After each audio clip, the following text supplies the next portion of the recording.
अधिष्ठाय सम्भवाम्यात्ममायया यदा यदा हि धर्मस्य ग्लानिर्भवति भारत अभ्युत्थानमधर्मस्य तदात्मानं सृजाम्यहं परित्राणाय च साधूनां विनाशाय च दुष्कृतां धर्म संस्थापनार्थाय संभवामि युगे युगे जन्म कर्म च मे दिव्यमेवं योगेति तत्ततः त्यक्त्वा देहं पुनर्जन्म नेति मामेति सर्जन वीतराग भय क्रोधा मन्मया माम पाश्यता बहवो ज्ञान तपसा भूता भाग मांगता।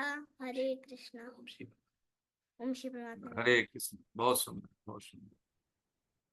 वसुदेव सुतं देवं कंस चाणूरमर्दनम् देवकी परमानंदं कृष्णं वंदे जगद्गुरु। कृष्णं वंदे जगद्गुरु। हरे कृष्ण। आप सभी वैष्णव जनों के चरणों में वंदन। हरे कृष्ण। नारायणं नमस्कृत्य नरं चैव नरोत्तमं देवीं सरस्वतीं व्यासं ततो जयमुदीरये। हरे कृष्ण। आप सबको वंदन। पहले तो इस बच्ची के लिए देखिए कि ये तो इनके पेरेंट्स और भाई दादा दादी को प्रणाम किए, ये कितना अच्छा सा उच्चारण करते बच्ची ने किया। और ये निवेदन ये मुझे करना है संज्ञान में लाने के लिए आप सभी प्रबुद्धजनों के में कि जब बच्चे हमारे उत्तम जो संस्कार हैं, जो मूल हमारे जो संस्कार स्वभाव जिससे बनता है, जिन कंटेंट से बनता है, जिन तथ्यों से, जिन विचारों से बनता है, उसमें ये सिंचन का काम करते हैं। ये शास्त्र आज्ञा सिद्ध मत उसके अनुसार यदि निवेदन करें तो ऐसे बच्चों को कभी कुसंग नहीं व्यापता। जो ये चाहते हैं बनना जीवन में, उसमें ब्रह्मांडीय तरंगों के माध्यम से ऐसे बच्चों को चीजें अपने आप सृष्टि में मिलती हैं।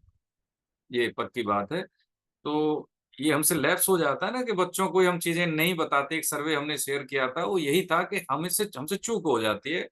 हम कैरियर और करेंसी के अलावा और कुछ बच्चों को दे नहीं पाते, तो बदले में फिर हमें वही मिलता है। हाँ, वो बच्चे सेवा नहीं देते, पैसा दे देंगे या कुछ और साधन मुहैया करा देंगे, लेकिन खुद सेवा में नहीं रहते, क्योंकि उनकी प्राथमिकताएं कुछ दूसरी होती है जो कि हमने उनको सिखाई है। हरे कृष्ण। आज अध्याय 3 है। अध्याय 2 में भगवान ने, देखिए इस अध्याय का नाम क्या है? कर्म योग। ठीक है। पूरी गीता में कर्म योग के विषय में इसमें सूक्ष्म समझ भगवान ने अर्जुन के माध्यम से हम सबको दी है। अध्याय 2 पूरी गीता का आधार है। जैसे कि हमने समझा, मनुष्य जीवन की सफलता के लिए भगवान ने जो क्रम सुझाया है अर्जुन के माध्यम से, वो है ज्ञान, कर्म और भक्ति। पहले भगवान ने 2.11 से अध्याय 2 के 11वें श्लोक से उपदेश देना शुरू किया। पहले उन्होंने, अर्जुन ने अपनी तर्क कुतर्क जो भी है वो सब दी, लेकिन भगवान ने बीच में टोका नहीं, उनको सुना, पूरा खाली किया अर्जुन को। जब वो खाली हो गए तो भगवान ने उनको थोड़ा सा शॉकिंग थेरेपी दी। कान ऐठे उनके, है ना, कि कैसी पंडितों जैसी बातें करता है और तेरे में ये कोई तथ्यपरक बात नहीं है, तेरे घर वाले इसलिए तुम एडवोकेसी कर रहे हो, अगर कोई दूसरे होते तो तुमको कोई कोई शर्म नहीं होती, एकदम से चीर फाड़ देते इनको। कि उनका जो मोह था, इस वजह से उनको भगवान ने थोड़ी सी शॉकिंग थेरेपी दी और अर्जुन को यह एहसास भी हुआ। यहाँ पे समझने की बात क्या है कि इतनी विपरीत और सीवियर डिप्रेशन में, विषाद योग में, जो हमने समझा पहले अध्याय में, अर्जुन का एक सवाल ये था कि मेरे को वही बात कहिए जो मेरे कल्याणकारी हो। बस यही बात अर्जुन को अर्जुन बनाती है। हम किसी भी जीवन के क्षेत्र में या दैनिक जीवन में आई हुई चुनौतियों के परिप्रेक्ष्य में हम बात करें, अपने धर्म, अपनी मर्यादा से हम केवल अनुकूलता के लिए हम डेविएट हो जाते हैं। श्रेष्ठ कोई व्यक्ति इसलिए श्रेष्ठ है कि उसने विपरीत परिस्थिति में भी अपनी मर्यादा, अपने धर्म को, अपने कर्तव्य पालन को नहीं छोड़ा। ये बात, यही बात कल्याणकारी है। तो कर्मयोग का मतलब यहाँ पे भगवान अब समझाएंगे सूक्ष्म रूप से। पहले बात बताई ज्ञान की, फिर बताई कर्मयोग की महिमा बताई, कर्तव्य कर्म करने की कला बताई, और कर्मयोग का सिद्धांत भी हमने समझा अध्याय 2 में। अब इसको भगवान एकदम स्पेसिफिक, विशिष्ट रूप से इसमें हमसे हमें समझाएंगे कर्मयोग का क्या महत्व है, ये क्यों हमारे लिए अनुशंसित है, हम ज्ञान योग के साधक क्यों नहीं बन सकते, हम भक्ति योग को क्यों नहीं अभी अपना पाते, क्यों हमारी पात्रता नहीं, इसी के लिए क्यों है। क्योंकि अर्जुन गृहस्थ हैं, अर्जुन जो राजा है ना, वो कोई विरक्त नहीं है, वो प्रवर्त मार्ग के हैं, गृहस्थी में रह के, है ना, संसार में रह के अपना कर्तव्य कर्म करने के लिए वो उद्यत हैं, वो उनको वो मिला है, उनका स्वभाव है, उनका वो वर्ण है। इसलिए भगवान ने उनके हिसाब से वो बात कही। क्योंकि इस क्लास में कुछ नए साधक जन है, तो उनके लिए निवेदन है कि योग में स्थित होकर गीता कही का मतलब है कि सुनने वाले का हित किसमें है। वो बात भगवान ने की, इधर उधर की बात नहीं की, केवल श्योर शॉट लिया।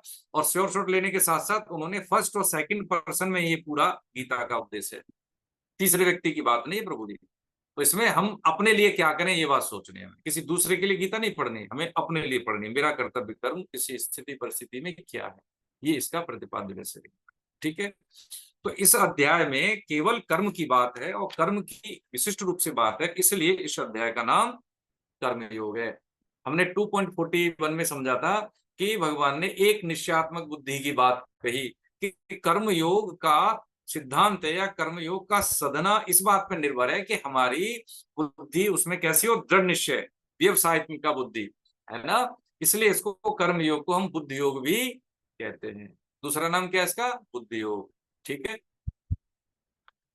अब यहाँ पे हम कर्मयोगी पद्धति से अवेयर होंगे। इसमें एक बात और निवेदन करें कि जो आपके पास पुस्तक है, ठीक है, कई बार शिकायत हुई है हमें, मत पता लगा फोन से भी किसी ने बोला, आपके ग्रुप से महसूस हुआ कि पुस्तक हम पढ़ते नहीं है, या हम भी जैसे कोई चर्चा कर रहे हैं श्लोक पढ़ लेते हैं और ऐसे हम बोल देते हैं। तो ऐसा नहीं है, कंटेंट जो होते हैं पुस्तक के आधार पर ही होते हैं। हाँ, लाइन टू लाइन हम नहीं पढ़ते हैं। ये जितने भी हम क्लास में हैं ऑनलाइन में, तो हम अपने आप श्लोक वाइज उसका भावार्थ हम पढ़ेंगे, ये हमारा होमवर्क होता है। तो हमारा निवेदन है कि हम सभी, जैसे हमने 20 श्लोक लिए हैं या अब तक हमारे 2 चैप्टर पूरे हो गए, तो इन 2 चैप्टरों के का पीछे से हम अध्ययन शुरू कर दें, श्लोक वाइज व्याख्या, और उसको समझ लें। और यदि कोई हमें कुछ शब्दावली में या कुछ भाव में समझने में प्रॉब्लम है, तो उसको हम क्लास के अंत में जो प्रश्न उत्तर सेशन होता है उसमें हम शेयर कर लें। ये हमें करना है। ठीक है। और दूसरा हमने निवेदन किया था, कुछ हमने 4 जो साधन गीता में रजिस्ट्रेशन कराने से पहले, गीता क्लास में रजिस्ट्रेशन कराने से पहले ये कमिटमेंट होता है हमारा। प्रभु जी देखिए, आपके चरणों में निवेदन करते हैं कि ऐसे हम, ये गीता सेशन हमारा नहीं होना चाहिए, है ना। हम जो चीज पढ़ रहे हैं वो हमारे जीवन में, हमारे व्यवहार में दिखनी चाहिए। हाँ, क्योंकि हमने बहुत सारी शिक्षा विद्याएं ऐसी अर्जन की है, लेकिन उसका हमारे दैनिक व्यवहार में कोई उपयोग होता नहीं है। ये गीता दैनिक व्यवहार में उपयोग होने वाली कला है जो हमें सीखनी है। तो हमने 4 साधन उसमें मैसेज डाले। 4 साधन कौन से, एक तो क्या है कि उद्देश्य लिखना, जीवन का उद्देश्य क्या है, वो हमें बनाना नहीं है, वो बना हुआ है। मनुष्य जीवन मिला है तो बना हुआ है, वो हमें पहचानना है कि मुझे भगवत प्राप्ति समझ में नहीं आया तो प्रभु प्रेम की प्राप्ति, या जीवन सफल करना है। अब जीवन सफल करना है हमारी समझ में नहीं आ रहा तो गीता पढ़ने आ जाएगा। जीवन सफल करने का मतलब क्या है, तो एक तो ये उद्देश्य लिखें, दैनिक रूप से रोज 7 बार। ठीक है। जब तक ये हमारा कोर्स कंप्लीट होगा तब तक, एक दिन कोई गैप हो जाए तो दूसरे दिन हम 2 बार लिखें, तो इससे क्या होगा कि दृढ़ निश्चय की बात जो समझे वो आएगी। इससे इसको छोटे दिमाग को हम कमांड देंगे, लिख लिख के बार बार। दूसरा क्या है, नाम जप। यदि हमने दीक्षा ली है किसी सदगुरुदेव से, जो नाम दिया है, वो जो मंत्र दिया है उसका हम माला करें। और नहीं है तो महामंत्र के हरे कृष्ण कृष्ण कृष्ण हरे हरे, हरे राम राम राम हरे हरे, इसकी कम से कम 2 माला करें। जब हमें समय हो तब करें, कोई भी निषेध नहीं है। तीसरी बात थी कि हम अपने परिवारीजनों को जोड़ना, गीता के सम्मुख करना। हमें नहीं पता है कि हमारी मर्यादाएं क्या है, ये यूजर्स मैनुअल है ह्यूमन लाइफ का, जीवन जीने का। हाँ, बहुत सारे विधाओं के मैनुअल हैं, इसका नहीं है तो इसका मैनुअल है, इससे हम अवेयर नहीं है। तो लोगों को जोड़ना, गीता पढ़ने से कम जोड़ने से ज्यादा आती है, लोगों को जोड़ने से ज्यादा आती है। करके देखना। 3 लोग ही तो जोड़, 2 लोग जोड़ के देख लें, 10 लोग जोड़ के देख लें, जितनी क्षमता है हम जोड़ दें। अंतिम चौथा स्टेप वो है स्वाध्याय। हमने जो पढ़ा है उसको दोबारा से पढ़ लें। जितना हमारे पास 20 मिनट समय मिलता है 24 घंटे में, 20 मिनट 2 श्लोक ही पढ़ लें, लेकिन पढ़ें उसको जरूर कि इस श्लोक की आत्मा क्या है, ये क्या कहना चाह रहे हैं भगवान अर्जुन के माध्यम से, उसको समझ लें। देखिए कितना आनंद आता है। 6 महीने के बाद हम देखेंगे कि जहां हम थे वहां से हम आगे बढ़े हैं। जीवन हमारे 6 महीने ऐसे नहीं व्यतीत हो गया, उसमें कुछ हमने वैल्यू एडिशन अपने व्यक्तित्व में हमने किया है। ईमानदारी से अपने आप को हम कसौटी पे कसें, है ना। श्रेष्ठ कौन है ये हम समझेंगे इस अध्याय में। कर्म क्या होता है, कैसे कर्म करें ये भी हम समझेंगे, है ना। परिवार में जो आज हमारा जो प्रॉब्लम्स हैं, समस्याएं हैं, उसकी रेमेडीज क्या है वो हम समझेंगे आज इसमें। तो अर्जुन को भगवान ने बताया कि भैया ज्ञान और कर्म सारी बातें बताई, तो अर्जुन को क्या हो गया, ये मताग्रह हो गया। क्या हो गया कि जब हमें कोई समस्या आती है, और हमारा प्रेय और श्रेय दो रास्ते होते हैं। प्रेय क्या लग रहा है मुझे, और श्रेय के इसमें हो सकता है कि हमें कंफर्ट जोन नहीं हो। श्रेय दो रास्ते होते हैं। तो हम क्या करते हैं, जो प्रेय होता है हमारे हृदय को मन करता है, उसी को हम ज्यादा चाहते हैं कि हमारा जिससे प्रेम है, जिससे हम अनुमोदन चाह रहे हैं, सलाह लेना, वो भी इसकी अप्रूवल दे दे। तो वही कह रहे हैं अर्जुन, करे महाराज जो आपने जो कह रहे हैं ना, हाँ, कि आप कर्म से ज्ञान को श्रेष्ठ बता रहे हैं, तो मुझे घोर कर्म में क्यों दे रहे हैं। तो उनके प्रश्न है यहाँ पे पहले और दूसरे श्लोक में। मैडम हरे कृष्ण भारती जी, कौन है जिनका नाम जो इनको पढ़ना चाहेंगे अ, लिस्ट में। सर मुकेश कुमार शर्मा जी का था, वो मुझे लॉग्ड इन नहीं दिख रहे हैं, तो मुकेश अगर आप ही पढ़ दे तो अच्छा होगा। अच्छा, आगरा से थे, नए जुड़े हैं मुकेश शर्मा जी। हाँ जी। हाँ जी, मैं पढ़ता हूँ। हाँ जी। पढ़िए। तो कोई मुकेश पढ़े ना, ये भी ओम मुकेश है। हरे कृष्ण सर। हरे ओम कृष्ण। परमात्मने नमः। अर्जुन उवाच हम्म। ज्यायसि चेत कर्मस्ते मता बुद्धिर्जनार्दन तत किं कर्मणि घोरे मां निजोयसि केशव वयामिश्रेणेव वाक्येन बुद्धिममोहयसीव मे तदेकं वद निश्चित्य येन श्रेयोम आप्युयाम। हे जनार्दन, अगर आप कर्म से बुद्धि ज्ञान को श्रेष्ठ मानते हैं तो फिर हे केशव मुझे घोर कर्म में क्यों लगाते हैं। आप अपने मिले हुए से वचनों से मेरी बुद्धि को मोहित सी कर रहे हैं। अतः आप निश्चय करके उस एक बात को कहिए जिससे मैं कल्याण को प्राप्त हो जाऊं। हरे कृष्ण। हरे कृष्ण। देखिए दो शब्द हैं, एक है जैसे माता जी ने प्रेयर सुनाई थी अभी जो भजन कराया था, उसमें त्राता शब्द था। त्राता, त्राता, हे जग त्राता विश्व विधाता। त्राता का मतलब होता है शरण देने वाला। ठीक है।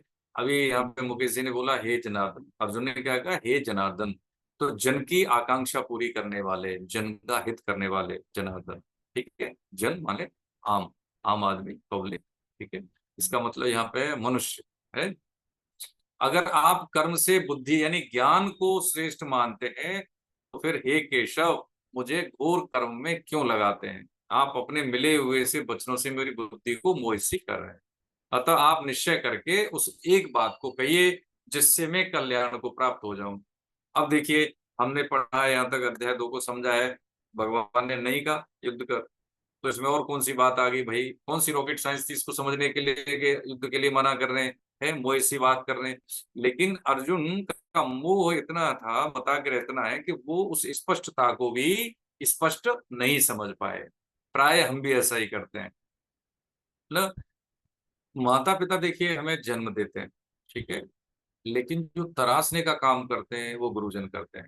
इसलिए हम युक्ति रूप में कहें तो माँ बाप जन्म देते हैं और गुरुजन हमें जीवन देते हैं। वो बिना इस बात की परवाह किए कि हमें क्या अच्छा लगेगा, क्या प्रिय लगेगा, क्या बुरा लगेगा, इसकी परवाह नहीं करते। जो देना होता है वो देते हैं, बताते हैं। और उसमें कौन सा तरीका सुलभ रहेगा सीखने के लिए, चाहे वो डांट हो, फटकार हो, उसकी भी परवाह नहीं करते। और यदि उस दौर में विद्यार्थी, बच्चा, या हम खुद कुछ कहें, अपने आप को भी कहें, क्योंकि जीवन में ही सीखता है, हर व्यक्ति विद्यार्थी होता है जीवन भर।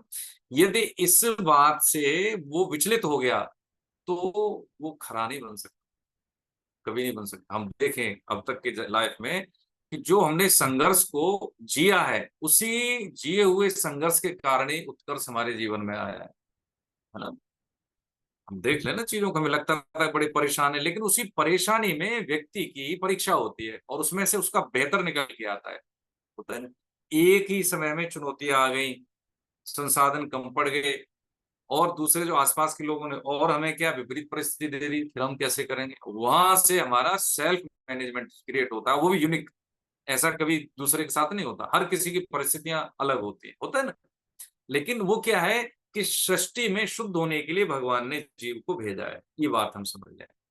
इन्हीं कर्मों के माध्यम से क्या होता है, मनुष्य शुद्ध होता है। शुद्ध होने का मतलब क्या है कि मर्यादा कर्तव्य कर्म के पालन से ही व्यक्ति को क्या लगता है कि नहीं, मैंने अपना काम ठीक किया, संतुष्टि होती है। यही संतुष्टि धर्म शास्त्रों के आधार पे, गुरु आज्ञा के आधार पे, मर्यादाओं के आधार पे जब कसौटी पे खरी उतरती है, तो उसका प्रमाणित चीज होती है कि नहीं, हमने अपना कर्तव्य कर्म किया। अब यहाँ पे कह रहे हैं आप वही कहिए, निश्चय करके उस बात को कहिए जिससे मैं कल्याण को प्राप्त हो जाऊं। क्योंकि अध्याय 2 के 7वें श्लोक में शरणागत हो गए थे ना, साधमाम त्वाम प्रपन्नम, ठीक है, वहां से भगवान ने उपदेश देना शुरू किया, इससे पहले भगवान कुछ बोले नहीं। तो जीवन में हमने क्या सीखना है कि बिना किसी के कहे, एक तो हमें ज्ञान नहीं देना उसको, उसको कम से कम जो है ना दलदल में फंसाए तो हाथ तो बढ़ाना चाहिए कि कोई मुझे निकाले। अब हाथ देने और निकालने की कोशिश हम करेंगे तो बेकार है ना। तो इसलिए पहले तो हमें देख लेना है कि कोई व्यक्ति अपने आप को बेहतर बनाने के लिए इच्छुक है कि नहीं। हाँ, इच्छुक है तो हमें मदद करनी है जरूर, ठीक है। और कई बार इच्छुक नहीं भी होता है, तब भी हम पूछ लें उसको कि भाई साहब गीता से जुड़ जाओ, अच्छा लगेगा आपको। हाँ, जो परेशानियां आ रही हैं, ये परेशानियां तो आएंगी, लेकिन परेशानियों का हल मिल जाएगा आपको, है ना। इन परेशानियों से जूझने की शक्ति मिल जाएगी आपको, बस हाँ, इतनी सी बात है। दर्द तो सबको होता है, लेकिन जो पहले से प्रिपेयर होता है उसको थोड़ा सा दर्द कम होता है ना, उसकी शक्ति, हाँ, वहां पे इतनी अपने आप में वो इनबिल्ड कर लेता है कि उसको ये तो होना ही था। तो जब ये सीपीयू उसके लिए तैयार होता है तो शरीर ऑटोमेटिकली उसको झेल लेता है, उसको कोई परेशानी होती नहीं है। ये गीता देती है शक्ति। तो ये अर्जुन का प्रश्न था। अब यहाँ अर्जुन के प्रश्न के बाद भगवान का यहाँ पे उत्तर होता है, ठीक है। हरे कृष्ण। तीसरा हरे कौन कृष्ण। पढ़ेंगे? शिवा पांडे जी, आप 3, 4, 5 पढ़ सकते हैं, आप अनम्यूट कर सकते हैं। हम्म हम्म। मैं मोबाइल में बहुत अच्छा दिख नहीं रहा है अभी। अच्छा अच्छा। मैं किताब उठा के लाता हूँ। अच्छा, हाँ बिल्कुल, किताब से पढ़ दीजिए, चलिए। किताब उठा के लाता हमें किनका नंबर था, कौन सा बोल रहे थे मैडम? ये शिवा पांडे जी से, जब तक वो लेकर आते हैं मुकेश, अगर आप ये पढ़ दें तो। 3। श्री भगवान उवाच लोकेऽस्मिन् द्विविधा निष्ठा पुरा प्रोक्ता मया नघ ज्ञानयोगेन साङ्ख्यानां कर्मयोगेन योगिनाम् न कर्मणा अनारम्भान् नैष्य कर्म्य पुरुष्णते न च सन्न्यसनादेव सिद्धिं समधिगच्छति न हि कश्चित् क्षणमपि जातु तिष्ठत्य जातु तिष्ठत्य कर्मकृत कार्यते ह्यवशः कर्म सर्वः प्रकृतिजैर्गुणैः। हे निष्पाप अर्जुन, हम मनुष्य लोग इस मनुष्य लोक में 2 प्रकार से होने वाली निष्ठा मेरे द्वारा पहले कही गई हैं। इनमें ज्ञानियों की निष्ठा ज्ञान योग से और योगियों की निष्ठा कर्म योग से होती है। मनुष्य न तो कर्मों का आरंभ किए बिना निष्कर्मता का अनुभव करता है और न कर्मों के त्याग मात्र से सिद्धि को प्राप्त होता है। कोई भी मनुष्य किसी भी अवस्था में क्षण मात्र भी कर्म किए बिना नहीं रह सकता, क्योंकि प्रकृति के परवश हुए सब प्राणियों से प्रकृति जन्य गुण कर्म करवा लेते हैं। हरे कृष्ण। हरे कृष्ण। देखिए, हम किताब लेके बैठे हैं सब लोग, नोट पैड किताब तो ज्यादा अच्छा रहेगा, है ना। श्री भगवान वाच, भगवान का है, हे निष्पाप अर्जुन। अर्जुन का मतलब ही निर्मल है, अर्जुन शब्द का, है ना। इस मनुष्य लोक में 2 प्रकार से होने वाली निष्ठा मेरे द्वारा पहले कही गई। कौन कौन सी? ज्ञान योग की निष्ठा और योगियों की निष्ठा। योगियों की निष्ठा का मतलब यहाँ कर्म योग से है, ठीक है। तो ज्ञान योगी की निष्ठा में क्या है कि ज्ञान योग की निष्ठा का मतलब होता है उसमें विवेक की मुख्यता है, विवेक। विवेक का मतलब सत असत में भेद करने की जो शक्ति है वो विवेक में है, बुद्धि में नहीं है। बुद्धि जड़ है, विवेक चेतन है। मनुष्य शरीर में ही विवेक है, बुद्धि तो जानवरों में भी होती है ना। लेकिन मनुष्य में क्या है, असत और सत में भेद करने की स्पष्ट शक्ति भगवान ने दी है। तो उसमें क्या है, ज्ञान योग के साधकों में क्या है, विवेक की मुख्यता होती है। स्पष्ट विवेक और तीव्र वैराग्य दो गुण उनमें होते हैं। तीव्र वैराग्य का मतलब ये होता है कि यदि हमारे पास कोई संसाधन है तो ठीक है, नहीं है 1 मिनट में ही खत्म हो जाए तो उनको ज्यादा कोई कष्ट नहीं होता। ये है वैराग्य। निवृत्त मार्ग के जो साधक हैं वो इसको साधने में सफल होते हैं, हम जैसे गृहस्थ नहीं। दूसरा क्या भगवान ने बताया, कर्मयोग। कर्मयोग में संसार की मुख्यता है। इसका मतलब क्या है संसार की मुख्यता का, कि हम देखते हैं ना, हम संसार में ये दिख रहा है ना, है समाज दिख रहा है, परिवार दिख रहा है, नौकरी व्यवसाय सब दिख रहा है, नाम पढ़ाई सब दिख रही है। तो इसमें हम कैसे कह सकते हैं कि भाई ये संसार नहीं है, नासवान है। तो क्या है कि हमारी इस जो असत है, संसार को असत कहा गया है शास्त्रों में। तो समझे कैसे इसको, असत इसलिए कहा गया है कि संसार शुरू कहां से हो जाता है, अपने शरीर से हो जाता है, ठीक है, अपने शरीर से। जैसे हमारा स्थूल शरीर है, असत कैसे है कि ये जब से पैदा हुआ है एक जैसा नहीं रहा, ये अपने अंतिम गंतव्य की ओर दैनिक रूप से ये बढ़ रहा है, अग्रसर हो रहा है। हम 50 साल के हो गए तो कुल समय जो भगवान ने दिया है जीवन के रूप में, उसमें से 50 साल कम हो गए। हमें नहीं पता है कि हमारी आयु कब युवावस्था में एंट्री हुए, हमें डेट नहीं पता है। किस डेट को हमारे बाल सफेद हुए हमें नहीं पता है। ये क्या है, असत, अनित्य, ये नित्य नहीं है ना। तो ऐसे ही ये संसार जो दिख रहा है, अभी जैसे क्लास शुरू हुई, हमने 7:30 बजे एंटर किया, तो 7:30 के बाद अब कितना बज रहा है, 8 के आसपास है। तो आधा घंटे में हम बदल गए। ये बात अलग है, ग्रोथ ऑफ टाइम के बाद हमें पता लगेगा, बदलाव नहीं पता लगेगा, 2-4 महीने में भी नहीं लगेगा, लेकिन 4-5 साल में लगेगा। लेकिन बदल रहा है नित्य निरंतर ही, बहुत छोटे छोटे रूप में परिवर्तन शरीर में होते हैं। तो संसार की मुख्यता है, लेकिन हमारी पकड़ में नहीं आते, इसलिए हम कहते तो हैं लेकिन समझ में आते नहीं, स्वीकार नहीं कर पाते, मान नहीं पाते। तो संसार की मुख्यता हुई। तो इसके लिए क्या करें, हाँ इसके लिए ये करें कि ममता भी है हमें, आसक्ति भी है हमें संसार की मुख्यता के कारण, और नाम बढ़ाई भी है हमें। देखो जी सारी चीजें, इसको मान लें, हाँ ठीक है मान ली। अब क्या करें, अब ये सोचें हम, क्या ठीक है पैसे के लिए पैदा हुए हम, नौकरी के लिए, व्यवसाय के लिए, अच्छा नाम बढ़ाई के लिए पैदा हुए थे।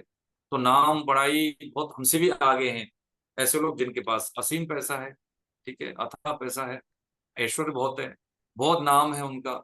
तो उनसे जाके पूछे, भाई साहब आप शांत हैं, आपको मतलब ऐसा लगता है कि अब कुछ नहीं चाहिए, हम बिल्कुल संपन्न है, हमें कोई कष्ट नहीं है। पूछे जाके, हम हमसे ज्यादा कष्ट में, हमसे ज्यादा परेशानी में, हमसे ज्यादा शारीरिक परेशानी में, आदि व्याधि हमसे ज्यादा है। तो इसका मतलब क्या है कि वो चूक है अभी कि जिसको हमें प्राप्त करना है। अध्यवसाय हम करते रहे लेकिन काम की बात हम नहीं कर पाए। तो उसके लिए अर्जुन को भगवान बता रहे हैं कि भैया देख, ये जो कर्म योग तेरे लिए उपयुक्त है, प्रासंगिक है, तेरे लिए अनुशंसित है, ऐसा भगवान ने कहा भी। और इसका सबसे बड़ा ममता, आसक्ति, लगाव जो कहें, सेवा। सेवा कैसी, कि जैसे परिवार में हम सेवा ही तो करते हैं, लेकिन क्या है कि कर्म अपने आप में फलजनक नहीं होते। कर्म के फल की आसक्ति का त्याग यदि हम कर देते हैं तो हमें एकदम तुरंत शांति मिल जाती है। तुरंत शांति का मतलब क्या है कि सेवा के भाव से अहम का नाश होता है, सेवा के भाव से ममता और आसक्ति का नाश होता है। जैसे होता है ना कि जैसे हमने दवाई खा ली, हमें नहीं पता है वो कैसे काम करेगी दवाई, हमें तो डॉक्टर साहब ने प्रेस्क्राइब कर दी, हमने खा ली, तो वो अपना काम करेगी, बस ऐसी ही बात है। यदि हो सकता है ये सूक्ष्म दृष्टि, इन शब्दों के उपयोग से, सेवा से हमारी जो निष्कामता कैसे आएगी हमें समझ में नहीं आ रही, लेकिन करके देख लें। एक छोटा सा उदाहरण समझ लेते हैं। यदि हमने दृढ़ संकल्प ले लिया है, हमने समझा है ना अध्याय 2 में 2.41 में, लेकिन नए साधकों के लिए थोड़ा सा संक्षेप में, नव पुरानों के लिए भी काम आ जाएगा जो शुरू से पढ़ रहे हैं, कि जिनकी बुद्धि अनेक शाखाओं में विभाजित है। जैसे मान लें कोई किसान से कहा जाए भैया खेती में सिंचन करना है, कुआं खोदो, वो क्या करेगा, 2-4 फीट एक जगह, फिर 2-4 फीट एक जगह, पूरी खुदाई नहीं करे जितनी की जरूरत है कुएं के लिए, तो पानी कभी नहीं निकलेगा, उसकी मेहनत बेकार हो गई, पूरी मेहनत बेकार, और फसल भी नष्ट हो जाएगी क्योंकि समय पर कुआं नहीं खोद पाया। बस ऐसे ही है, एक जगह चुनता और कुआं तब तक खोदता कि पानी नहीं निकले तब तक। तो निकलता, ऐसा नहीं है कि कुआं खोदे पानी नहीं निकले, निकल रहा है भाई। सब जगह कुएं खुदते हैं। हमारे यहाँ तो देखें, जो पट्टी है आपकी पश्चिमी भारत, जैसे पंजाब हरियाणा देखें, और इधर आपके जाते जाते पश्चिम बंगाल तक, तो यहाँ पे क्या है कि वो नदियों के द्वारा लाई हुई मिट्टी है, तो यहाँ पे कुएं होते हैं। बाकी देखें कि आप ये जो आपका है ये आपका दक्षिण में भारत जहाँ से शुरू होता है पूरा, ये आपका विंध्याचल के बाद दक्षिण में तो वहाँ पाताल तोड़ कुएं, वहां पे तो जमीन चट्टानी है तो नहीं होगी। तो जब तक कुएं को पूरा उपयुक्त गहराई तक नहीं खोदेंगे पानी नहीं निकलेगा। ऐसे ही है कि जब तक जीवन में एक दृढ़ निश्चय नहीं है, तब तक उस निश्चय को प्राप्त करने के लिए हमारे प्रयास नहीं होंगे।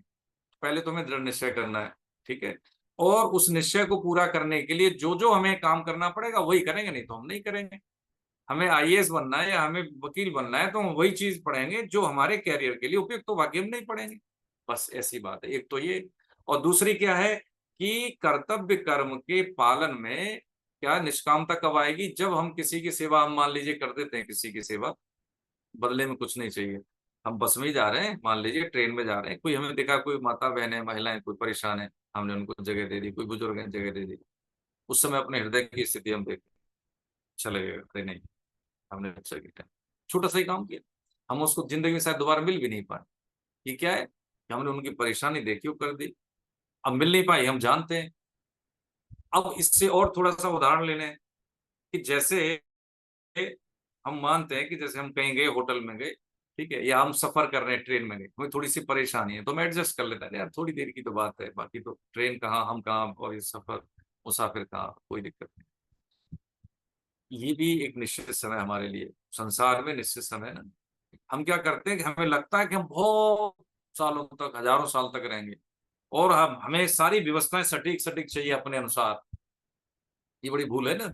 लेकिन समय हमारे पास सीमित है, 24 घंटे को बांटे, हमारे पास समय रहता है, अपने अपने स्तर से सब बिजी हैं।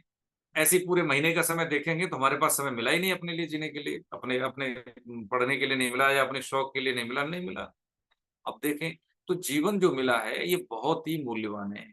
एक श्वास की कीमत संसार में हम सारी संपत्ति दे दें तब भी नहीं आ सकती, लेकिन हम समय ऐसे ही प्रमाद में गुजार देते हैं। तो क्या करना है, अर्जुन को ये समझा रहे हैं, भैया ये दोनों निष्ठाएं थी, ये दोनों कैसी हैं? लौकिक हैं।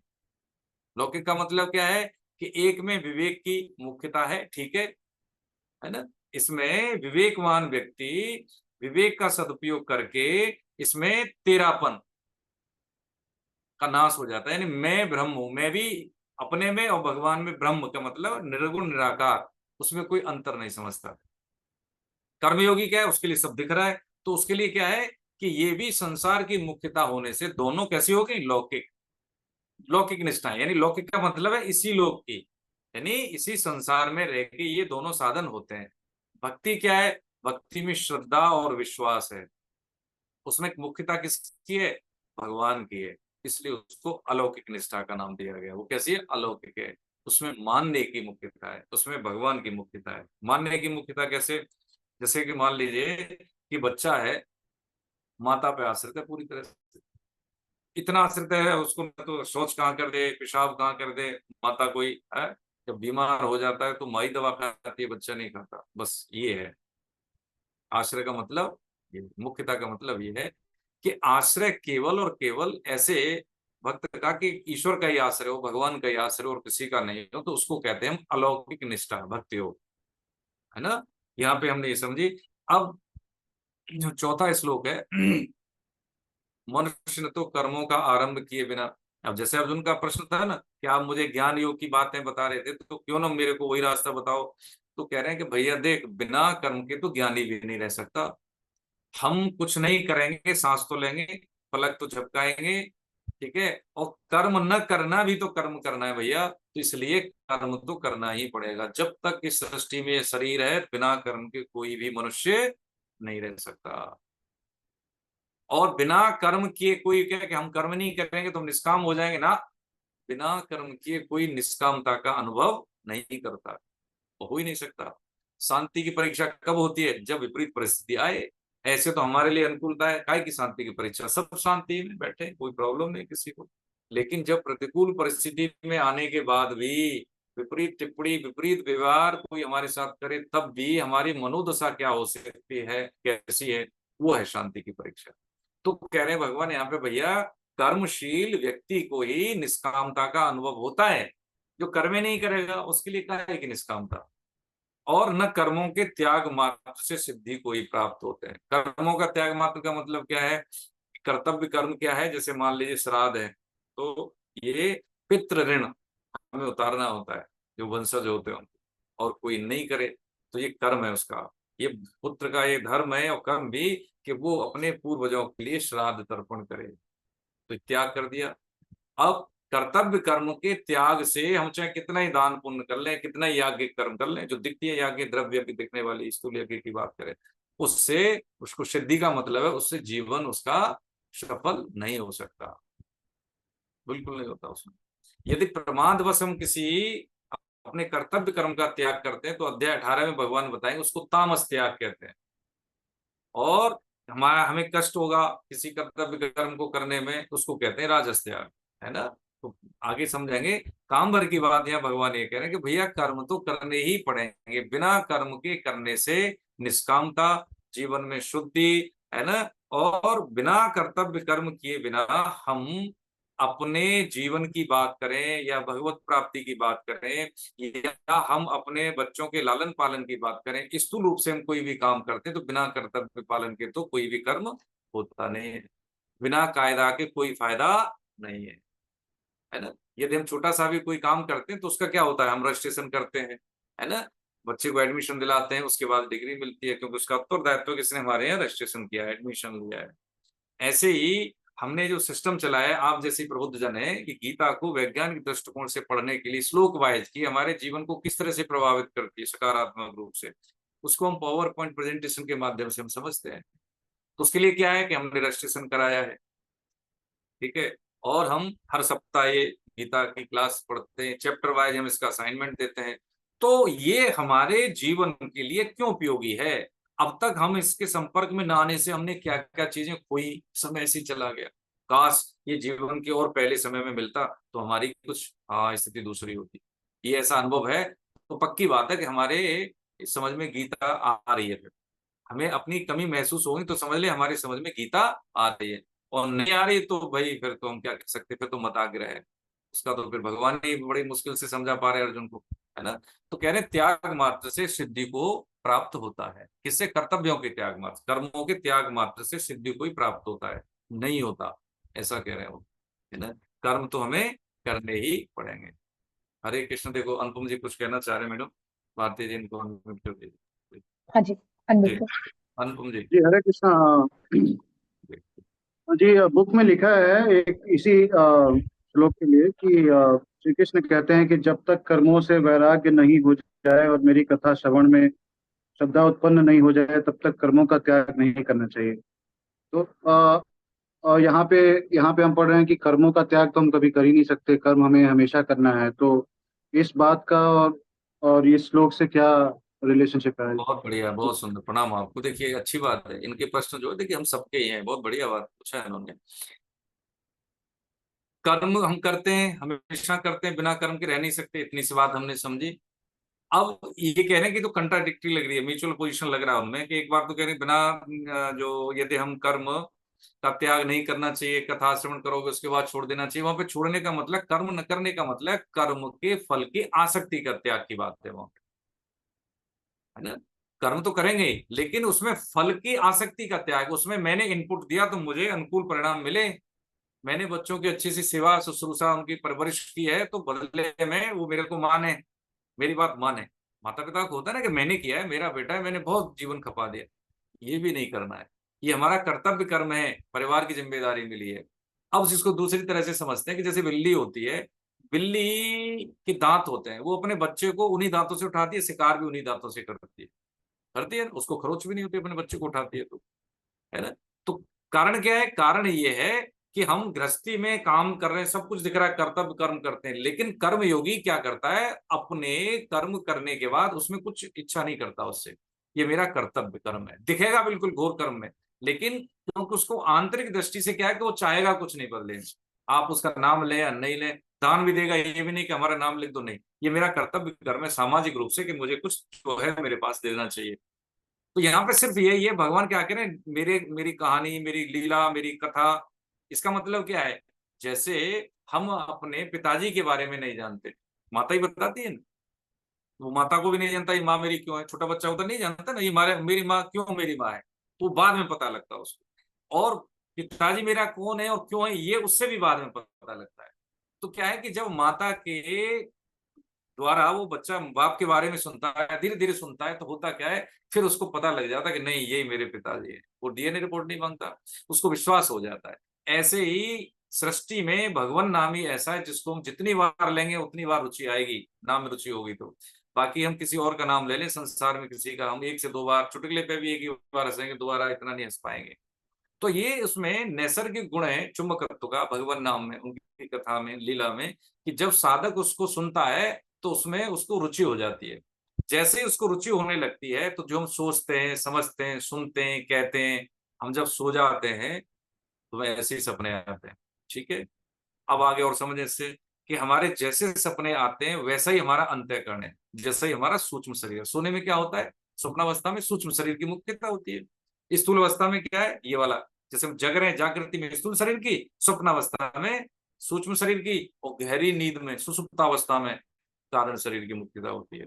तो जब हम सपने कैसे देखते हैं, संत देखते हैं, धाम के दर्शन है ना, और जैसे सत्संग का कुछ हमारा आयोजन हो रहा है उसमें, तो मान लीजिए हमारा अंतःकरण शुद्ध है, क्योंकि हम ऐसे ही सोचते हैं, समझते हैं, ज्यादातर हमारा चिंतन वैसा ही होता है। लेकिन सपने में अब कुछ और आ रहा है जो भी, तो उससे हम समझ सकते हैं कि हमारे अंतःकरण की स्थिति कैसी है। ठीक है अनुपम जी, तो ये हमें क्या करना चाहिए, ये हमें कर्तव्य कर्म करने हैं। कैसे करने हैं, जैसी पद्धति भगवान बता रहे, निष्कामता के साथ करने हैं। तो जो हम कर्म करते हैं, निष्कामता भी हमारे अंदर नहीं है, तो क्या करें, हाँ जैसे हम गीता पढ़ रहे हैं, नाम जप की जो 4 साधन जो बताए हैं, वो कर्म करने की विधा, ये 4 साधन विकसित करेंगे। इन 4 साधनों से हम निष्कर्म योग को साधने में सक्षम होंगे। जैसे बच्चा होता है ना, टिगड़ी से चलता है शुरू में, नहीं टिगड़ी देंगे तो गिर जाएगा।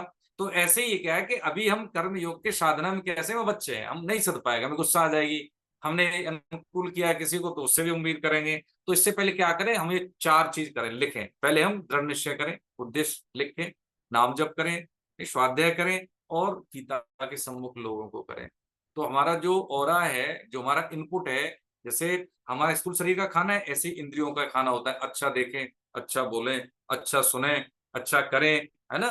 तो परिणाम क्या होगा, हाँ एक स्थूल भोजन हो गया और एक हमारा आध्यात्मिक भोजन हो गया इंद्रियों के माध्यम से। ठीक है, हरे कृष्ण।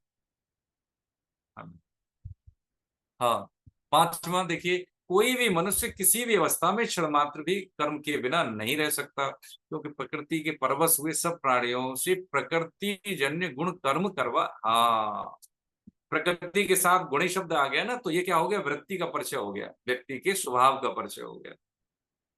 जैसे हम यहाँ समाज में हैं, हम शास्त्रों में है, ये मेरा अपना कुछ नहीं है, सिद्धजनों का है, कि कौन व्यक्ति कैसा व्यवहार करता है, इससे हमें पता लग जाता है कि ये अधो योनि से आया है या ये उच्च योनि से आया है। यानी कोई देव योनि से डिमोट होके पुण्य क्षीण हो गए तो उन्हें इस मृत्युलोक में आया, या कोई है जानवर था, शुद्ध होके प्रमोट होके यहाँ पे आया है, उसके स्वभाव से पता लगता है।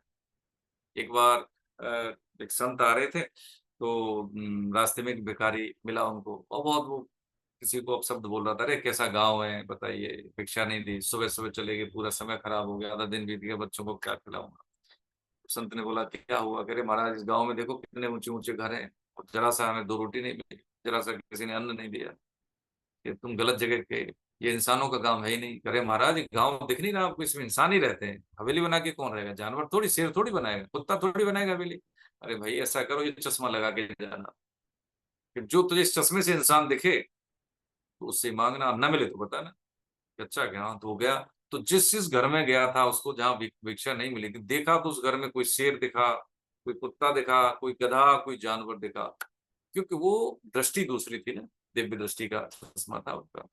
एक रास्ते में एक जूता गांठ रहा था, वो दिखा मनुष्य, उसने कहा भैया कुछ मिल जाए तो दे दो, जूता गांठने वाला बताइए, उसने कहा भाई मेरे पास ये है, तुम भूखे दिख रहे हो तो भी है, चारा नहीं दिया उसको कि भाई इससे तुम जो कुछ कर सकते हो, सेवा पूजा नहीं कर सकते। यदि व्यवहार में हमारा संग कुसंगियों से है, बोलना हमारा अशुद्ध है, क्रोध की अवस्था ज्यादा है, तो पक्की बात है कि हम निकृष्ट योनियों से आए हैं, मनुष्य योनि में। संग अच्छे व्यक्तियों से है, बोलना हमारा शुद्ध है, परमार्थिक भाषा में बोलते हैं, दूसरों को सम्मान देने की प्रवृत्ति है, सेवा भाव है, तो पक्की बात है कि हम उच्च योनि से आए हैं। इसमें एक चीज और थोड़ा सा इसी में प्रकार जोड़ लें, किसी के पास संसाधन है या नहीं है, लेकिन केवल वो क्या है, ऐश्वर्य चाहिए उसको, क्या है, भोग चाहिए उसको, अनुकूलताएं चाहिए, है वाह वाही चाहिए, उधार लेके घी पिए वो चाहिए, तो समझ लीजिए कि वो स्वर्ग योग का कोई भ्रष्ट प्राणी। ठीक है कि उसको कोई लेना देना नहीं है, उसको तो सब चीजें व्यवस्था चाहिए पूरी, है ना, कैसे भी हो। तो ये जो शास्त्रों में वर्णित है कि भाई कि कौन व्यक्ति कैसे स्वभाव का है, तो उससे उसके प्रारब्ध का पता लगता है। लेकिन लेकिन देखो प्रभु जी, अब क्या है, इस चक्र को तोड़ने के लिए हमें यह मनुष्य शरीर मिला है। ठीक है, दुर्लभो मानुषो देह प्राणी नाम क्षण भंगुर तस्मिन प्राप्त हेतु कर्तव्यम सर्वथैवात्म साधनम। क्योंकि दुर्लभ है, नश्वर है, लेकिन दुर्लभ है। इस मनुष्य शरीर से हम जितने भी लोग हैं, ब्रह्म लोक तक के जितनी भी उपाधियां हैं, उपलब्धियां हैं, उसको हम क्रॉस करके अपने आवागमन से मुक्त हो सकते हैं, भगवत प्रेम प्राप्त कर सकते हैं। ये जीवन मिला क्यों है, इधर हमारी दृष्टि नहीं है। हम कहते हैं भगवान को कैसे जाने, अरे हम अपने को नहीं जानते। अच्छा कैसे जानते हैं बताइए? जब शरीर हमारे पूर्वजों का पूरा हुआ, समाज में और भी शरीर पूरे हो रहे हैं, शरीर तो यही रहा, जो निकल गया वो कौन था?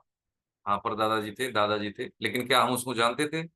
अरे जानते थे, तो जो जानते थे वो तो शरीर यहीं पड़ा है, लेकिन जो चले गए वो कौन थे? ऐसे ही अभी हमें 3.5 हाथ के इसमें स्ट्रक्चर में है, लेकिन हम जो इस स्ट्रक्चर में है वो हमारा स्वरूप है। उस स्वरूप का बोध होना ही भगवत प्राप्ति है प्रभु जी। भगवत प्राप्ति कोई अलग नहीं है कि दृश्य और दृष्टा अलग लगे, दो है, एक देखने वाला, एक दृश्य जिसको देखा जाए ना। यही समस्या है कि इस चीज को हम समझ नहीं पाते, सुलझ के समझे ठहर के थोड़ा सा, कि ये कोई अलग से चीज नहीं है। ये क्या है कि एक पर्दा लगा है, उसको हटा देना है। जो कह रहा है कि भगवत प्राप्ति क्या है, मुझे भगवान की प्राप्ति करनी है, भैया जो कह रहा है वही तो है। उसमें दृश्य और दृष्टा एक है। हमने क्या है, शरीर को या मैं शरीर हूं, दो तरह से देह अभिमान होता है ना, कि मेरा शरीर और मैं शरीर हूं, ऐसे ही तो बन गए हम दोनों तरह से। जबकि ये तो एक क्या है, पेन है हमारे हाथ में, तो पेन की जरूरत होती है तो लिखते हैं।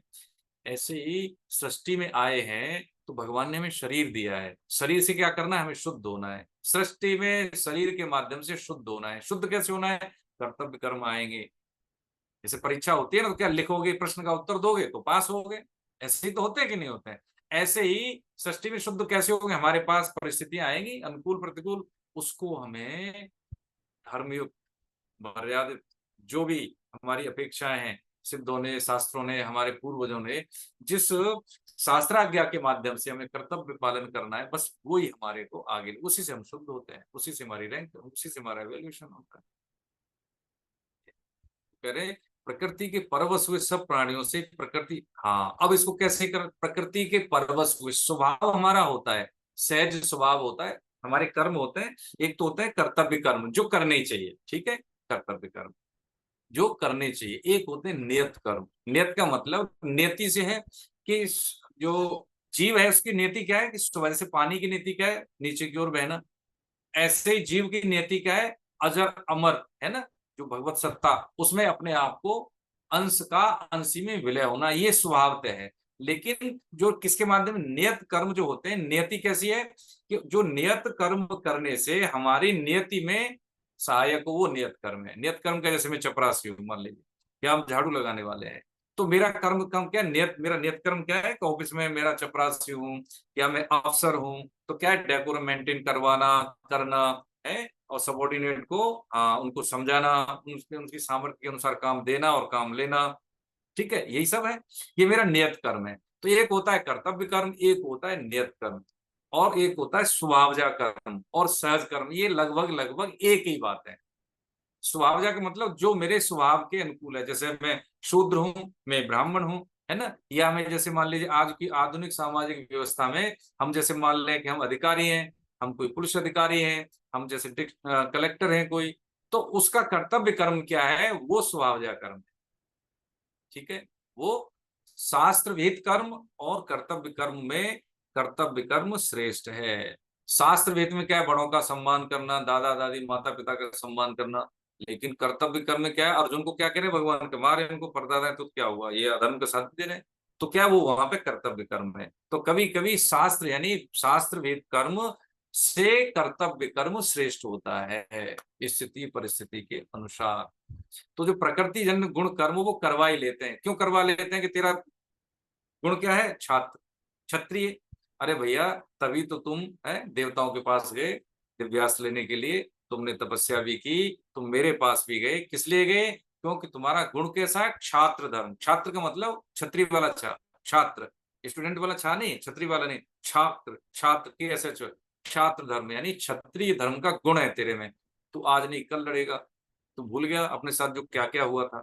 आज तुम मोहित अवस्था में हो, इसलिए तुमको ऐसा लग रहा है ना। तो प्रकृति जन्य जो गुण होते हैं उससे हमें वो काम करवा ही लेते हैं। इसलिए जो प्रस्तुत कर्तव्य कर्म यदि तू करेगा तो तेरे को पाप नहीं लगेगा, ये भगवान कह रहे हैं। ठीक है, हरे कृष्ण। किसी को कोई शंका हो तो जैसे अनुपम जी ने बोला है, अपनी शंका समाधान के लिए आप हैंड रेज करके अपनी बात कह सकते हैं। हरे कृष्ण, आगे पढ़िए थोड़ी। छठवां श्लोक। सेवा पांडे जी, आप अनम्यूट कर सकते हैं।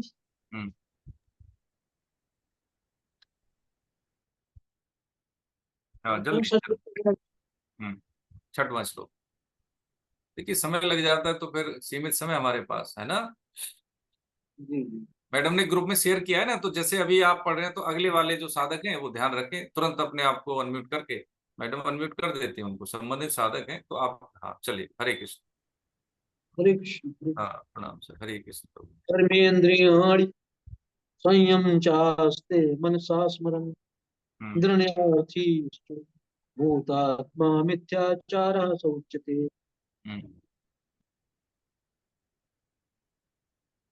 आवाज नहीं आ रही आपकी प्रभु जी? हाँ बताइए। म्यूट है अभी। कर्मेन्द्रियाणि संयम चास्ते मनसा स्मरन् इंद्रियार्थान् मूढ़ात्मा मिथ्याचारः स उच्यते। बहुत बढ़िया। नीचे हिंदी का अर्थ भी पढ़ दीजिए। अच्छा। जो कर्मेंद्रियों संपूर्ण इंद्रियों को हठपूर्वक रोक कर मन में इंद्रियों के विषयों का चिंतन करते हुए बैठता है, वो मूढ़ बुद्धि वाला मनुष्य मिथ्याचारी, मिथ्याचरण करने वाला कहा जाता है। बहुत बढ़िया। देखिए इसमें एक बात समझे। अब हमने क्या समझा? अभी हमने समझा पीछे के श्लोक में कि कर्म तो करने ही पड़ेंगे। ठीक है, यदि हम कर्म करने की पद्धति से करें तो ज्यादा फायदा है, और पद्धति को नहीं अपनाए तो नुकसान है। कर्म करेंगे तो कर्म का एक फल होता है, अच्छे का अच्छा, बुरे का बुरा। लेकिन हम क्या करें? कर्म ऐसे करें कि हमें कोई फल मिले ही नहीं, क्योंकि शरीर जो है कर्म का ही तो फल है। मनुष्य शरीर, जितने भी शरीर मिले अब तक कर्मों का ही फल है ना। जब हम प्रारब्ध की बात करें, शरीर से पहले जो हमें मनुष्य शरीर मिला है, इसका मतलब है कि हमारे इससे पहले मनुष्य शरीर हुए। ठीक है, ये हमने समझा है। और मनुष्य शरीर में किए हुए ही कर्मों का ही पाप पुण्य होता है, और किसी शरीर द्वारा जो भी हम कर्म करते हैं उसका पाप पुण्य नहीं लगता, वो तो शुद्ध ही होते हैं। शेर को शेर योनि मिल गई, किसी जीव को शेर योनि मिल गई, तो उसमें जीवों की हत्या कर रहा है, उसको कोई दोष नहीं लग रहा, क्योंकि उसका स्वभाव है, प्रकृतिजन्य स्वभाव है, चीर फाड़ करके खाना, तो शुद्ध हो रहा है वो। लेकिन यदि हम मनुष्य शरीर में रह के भी आहार निद्रा भय और मैथुन ये चार करते रहे, तो हम भी दो पैर वाले वही है जो चार पैर वाला शेर है प्रभु जी। इसलिए हमारे लिए विधि निषेध है, हमारे लिए अनुशासन है, हमारे लिए मर्यादा है, हमारे लिए शास्त्राज्ञा है। तस्मात् शास्त्रम प्रमाणन्ते है, कार्य कार्य व्यवस्थितो, ऐसा है। तो कहने का मतलब ये हुआ कि मनुष्य शरीर हमें कब मिलता है? जब पाप और पुण्य दोनों हम करते हैं, अच्छे और बुरे कर्म दोनों मिलते तो शरीर मनुष्य। और जब ज्यादा ही हम पाप कर्म कर देते तो हमें अधो योनि, लता पता पेड़ पौधे कीड़े मकोड़े एनिमल ये सब। और जब हम पुण्य कर्म ज्यादा हो जाते तो हमें उच्च योनि, देव योनि मिल जाती। तो क्या है, हमारे पाप और पुण्य प्रभु जी तो सुख दुख तो आएंगे ही आएंगे, पक्की बात है, आएंगे ही आएंगे। लेकिन अब क्या करना है? ये मनुष्य शरीर क्या करता है कि ये सुख दुख आने जाने वाले, बार बार जन्म और मृत्यु होने वाले से इस चक्र को हम काट सकते हैं। कैसे? सन्मुख हो जीव मोह जबहि, जन्म कोटि अग नासै तबहि। और बिगड़ी जन्म अनेक की, बिगड़ी जन्म अनेक की, सुधरे अभी आज। इसमें भविष्य नहीं है। हाँ, हम टालते हैं कि अब रिटायर हो जाएंगे तब करेंगे। अरे भाई, कौन सा ऐसा काम करना है? घर छोड़ के जाना है? नहीं छोड़ के जाना है। अच्छा, माला लेके बैठे रहना है? वो भी नहीं करना है। अच्छा, और क्या करना है? ऐसा कोई काम? हम खाना छोड़ देंगे? बिल्कुल नहीं छोड़ना है, वो भी खाना है, बच्चों के साथ रहना है, सेवा पूजा करनी है सबकी, माता पिता नहीं छोड़, कभी कुछ नौकरी भी नहीं छोड़नी, व्यवसाय भी नहीं छोड़ना है, अच्छे से करना है। फिर क्या दिक्कत है? दिक्कत क्या है कि हम अमर्यादित आचरण के कारण हम उस तथ्यपरक बातों को, प्रमाणिक बातों को जीवन में उतारना नहीं चाहते। जैसे देखिए प्रभु जी, जो स्पूर्ण आ रही है शास्त्राज्ञा और जो स्वामी जी का सत्संग, या फिर हम कहें कि प्रमाणिक ग्रंथों के आधार पर आपको निवेदन करूं कि व्यक्ति की जो भोग इच्छा है काम में होती है। ठीक है, आप सभी प्रबुद्ध हैं, बच्चे भी हैं, लेकिन उनको समझाना हमारा ही काम है। वो समझ लें, कहाँ से सीखेंगे? वो हमसे सीखेंगे। तो मनुष्य जीवन में भगवान ने शास्त्रों में क्या किया है कि उसकी कामना पूर्ति के लिए, काम शक्ति की पूर्ति के लिए वो एक जगह रख दी। एक जगह का विवाह संस्कार के रूप में। ठीक है, वो अगर ठीक है, गृहस्थ में क्या है तो क्या होगा? इससे पितृण की तृप्ति होगी। और दूसरा क्या है कि जो उसकी कामना की, काम की कामना है, वो उसकी वहां से पूर्ति होगी। स्त्री शरीर को पति के द्वारा और पुरुष शरीर को पत्नी के द्वारा। तो वो क्या है कि वो काम जो क्या है कि भगवान ने क्या कहा है कि धर्म युक्त काम मैं हूं। भगवान को भी माता पिता का आश्रय लेना पड़ा जब सृष्टि में आए। ठीक है, तो वो तो ठीक है। इसके अलावा, इसके अलावा 5 महापापों में से एक आ जाता है, चाहे वो स्त्री शरीर हो या पुरुष शरीर हो। तो क्या है कि यदि हम ये गृहस्थ के सारे कार्य करते हुए भी मर्यादित शुद्ध खान पान, शुद्ध आय का सेवन, ठीक है, और स्वाध्याय शास्त्र अध्ययन ये कर ले, तो क्या है, इसमें कोई बाधा नहीं है। देखिए, महाराज अम्बरीश से थे, राजा थे, बहुत ऐश्वर्यशाली राजा। तो वो एकादशी व्रत रखते थे। तो हुआ क्या कि देवर्षि जो वो थे, दुर्वासा ऋषि, दूब घास का सेवन करते थे, उसी का रसपान, इसलिए उनका नाम दुर्वासा। ये अत्रि मुनि के पुत्र थे, दुर्वासा ऋषि, अनुसुईया जी के पुत्र, अत्रि और माता अनुसुईया के पुत्र दुर्वासा। तो वो परीक्षा लेना चाहिए। वो तो क्रोधी थे, महाक्रोधी, जानते हैं आप सभी। तो जैसे एकादशी व्रत का पारण करने जा रहे थे द्वादशी के दिन, तो पहुंच गए वहां कि राजन हम स्नान करके आते हैं। तो जब घर में संत महात्मा ऋषि आ गए तो कैसे बिना पवाए खाना खा सकते हैं? उन्होंने कहा महाराज आइए। तो उन्होंने रुक गए वो। अब वो जानबूझ के लेट हो गई, बहुत देर हो गई। उन्होंने कहा कि मुझे जो है ना, जो होता है ना कि व्रत खोलने का एक समय होता है, उन्होंने कहा कि भाई ये तो फिर स्थिति खराब हो रही। तो उन्होंने तुलसी दल ले लिया बस, और कुछ नहीं। इतने में प्रकट हो गए। अरे मूर्ख, तूने व्रत तोड़ दिया हमारे आने से पहले। कि महाराज हमने तुलसी दल लिया है, समय को देखते हुए हमने थोड़ा सा ये काम किया। कि नहीं, उन्होंने उन पे जो है प्रहार कर दिया एक। तो क्या हुआ कि चक्र प्रकट हुआ, सुदर्शन चक्र भगवान का, और उनके पीछे दौड़ गया। और कई कई किलोमीटर, कई, अब तो भाई असीमित शक्ति वाले थे, सृष्टि में घूमे, लेकिन कहीं पर उनको आश्रय नहीं मिला। तो भगवान के पास गए कि महाराज इसको पीछे छुड़ाओ। तो देख भाई, ऐसा है जिसका तूने अपमान किया है वही तुझे पीछे छुड़ा सकते हैं। तुमने उनकी शक्ति को जाना नहीं। वो ग्रस्त थे, देखो कर्मयोगी की बात समझ रहे हैं। तो उनको प्रणाम करना पड़ा। तो उन्होंने क्या कहा, देखो अम्बरीश का, अब देखें निष्कामता की बात समझ रहे हैं प्रभु जी। हमें लगता है कि हम अपने पुण्य दे देंगे तो हम खाली हो जाएंगे, बिल्कुल नहीं होते, कई गुना बढ़ता है। देखिए इसकी बात को समझ लें। उन्होंने क्या कहा कि हे सुदर्शन चक्र महाराज, यदि मेरे जितने भी पुण्य कर्म हो, जो भी, उस सब मैं इनके कल्याण के लिए अर्पित करता हूँ। दुर्वासा ऋषि को आप बख्श दीजिए, क्षमा कर दीजिए। वो शांत हो गए। अब दुर्वासा ऋषि के पास कोई जवाब नहीं था कि मैं इसको, देखो क्या परीक्षा ले रहा था मैं, इसने अपने सारे पुण्य अर्पित कर दिए और चक्र को शांत कर दिया। तो क्या हम समझें कि उन्होंने पुण्य अर्पित कर दिए, चक्र मान गया, तो क्या वो उनके पुण्य सारे खत्म हो गए? क्योंकि पुण्य दान करने का भी फल होता है। हम अपने पुण्य कर्म अपने माता पिता को, अपने पूर्वजों के कल्याण के लिए हम दे दें। श्राद्ध चल रहे हैं, और जैसे तर्पण करें, श्राद्ध करें, हम संयमित आचरण से ब्रह्मचर्य का उपयोग करके ग्रस्त हैं, तो इस दौरान पूरा शुद्ध होना चाहिए, नहीं तो फिर लगता नहीं है अशुद्ध मतलब आचरण से। ठीक है, और उनको कहें कि प्रभु मेरे पूर्वज शरीर में नहीं है, हम शरीर में, हम उनके वंशज हैं, तो मैं अपने पुण्य उनके कल्याण के लिए अर्पित करता हूँ, तो वो लगते हैं। पितर योनि में जल की कमी होती है, इसलिए जल जरूर दे, जलांजलि जिसको तर्पण कहते हैं, जिसको भोजन कराते हैं, ब्रह्म भोज कराते हैं, उसको श्राद्ध कहते हैं। ये लगता है 011 डायल करेंगे दिल्ली लगेगा, 022 बॉम्बे लगेगा। ऐसे ही सृष्टि में हम अपने गोत्र के उच्चारण के साथ अपने पूर्वजों के नाम आदर रूप से नाम, है ना, या जैसे हमारे पिताजी का संबंध है, दादाजी का संबंध है, मिता माता जी का, ऐसे हम बोलते हैं, तो वो उसको स्वीकार करते हैं। और जिनको हम नहीं जानते तो हम ये कहते हैं कि हमारे हाथ से जो ले सकें, है ना, जिनको है जो पात्र है मेरे हाथ से लेने के, जिनकी मैं सेवा कर सकता हूँ, सबके लिए मैं जलांजलि श्राद्ध अर्पण करता हूँ, स्वीकार करें, अपने पुण्य देता हूँ आपके कल्याण के लिए। ये लगता है। एक बात और, यदि मान लीजिए हमें नहीं पता है वो पितर योनि में नहीं, तो वो कहाँ जाएगा पुण्य? हाँ, वो जैसे आपके पैसा है आपके अकाउंट में, आपने कहीं भेजा और वो अकाउंट डेड पड़ा है, तो पैसा जाएगा थोड़ी, वो आ जाएगा वापस, नहीं है, वो आपके खाते में रहेगा। तो यदि उनका कल्याण हो चुका है तो वो जो पुण्य है वो आपके ही खाते में रहेगा, जाएगा नहीं। यही तो है, मानने से, देखो जो सत्ता है वो मानने से चल रही है, लेकिन क्या है कि हमारी स्थूल बुद्धि है वो छोटी बुद्धि है, इसलिए हम छोटा छोटा ही सोचते हैं, जो दिख रहा है बस उसी में हम संतुष्ट होते हैं, बहुत छोटे में संतुष्ट होते हैं। अच्छी नौकरी हो गई, बच्चे पढ़े लिखे, अच्छा नौकरी व्यवसाय हो गया, उनका भी शादी ब्याह हो गया, अरे हमारा जीवन प्रभु कृपा है। क्या कृपा है प्रभु की? प्रभु कृपा तो है जिसको विपरीत परिस्थितियां मिल रही है। सृष्टि में सबसे बढ़िया वरदान मांगा था माता कुंती ने, जब कृष्ण जाने लगे, सब सेटल हो गया, महाभारत खत्म हो गया और उनको राज्य मिल गया, जाने लगे, तो कहते हैं कि कृष्ण कहते हैं कि देख बुआ, तू तो जानती है मैं कौन हूँ, तेरे लिए क्या है, जो मांगना है मांग ले मेरे से। तो वो तो जानती थी भगवान के अवतार के, हे कृष्ण अब तू जा रहा है ना, तो मैं क्या मांगू? मैं तो यही मांगती हूँ कि तुम्हें कष्ट देना, विपरीत परिस्थितियां देना, ताकि तेरा हमें आश्रय मिलता रहे, तू हमारे साथ रहे। अब सब कुछ ठीक है तो तू जा रहा है ना, इसलिए हमें तो तू जितना हो सकता है विपरीत परिस्थिति दे।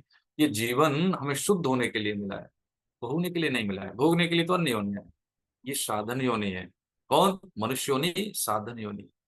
कर्म योनि भोग योनि तो है, ये तो स्थूल रूप में सामान्य व्यक्ति के लिए है ये, लेकिन आप जैसे गीता साधकों के लिए ये साधन योनि, साधन करके अपने उद्देश्य को प्राप्त करना, अपने कुल का कल्याण करना। हम अपने लिए जी के चले जाएं कोई मतलब नहीं है, हमारे में इतना मादा होना चाहिए कि मैं जिस कुल में पैदा हुआ हूं उस कुल में ऐसी संतान आए, मैं इतना साधन करूंगा कि जैसे भगवान राम के वंश में न कोई पीछे उनसे पूर्व न कोई बाद में कोई निकृष्ट राजा पैदा नहीं हुआ, ऐसा हम काम करें। हाँ कर सकते हैं, बिल्कुल यही कर सकते हैं, इसमें हमारी पूरी स्वतंत्रता है, पूरी स्वतंत्रता है इसमें। कर्म को करने में हम पूरे स्वतंत्र, लेकिन फल में हमारा हमने, है ना, कर्म करने क्या है, हमें करना है, कैसे करना है, हमें तो करना चाहिए ना, कर्म करने में अधिकार है हमारा। 2.47 में हमने समझा है कि नहीं समझा है?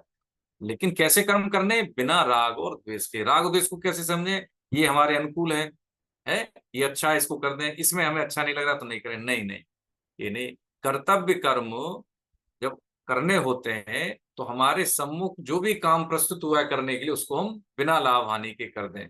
समय है, सुखे दुखे समय कृत्वा लाभा लाभो जया जयो, है समझा ना हमने अध्याय 2 में।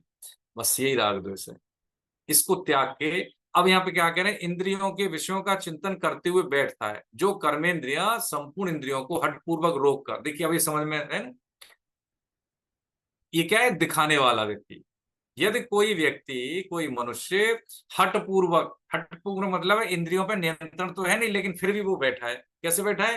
कि मन को तो देखने में लग रहा है कि भैया ये ध्यान में बैठा है, लेकिन चिंतन किसका हो रहा है? विषय का। वह मूढ़ बुद्धि वाला, भगवान ने क्या कहा उसको? मूढ़ बुद्धि वाला मिथ्याचारी। मिथ्या का मतलब क्या है? मिथ्या और झूठ में अंतर है, झूठ तो झूठ है ही।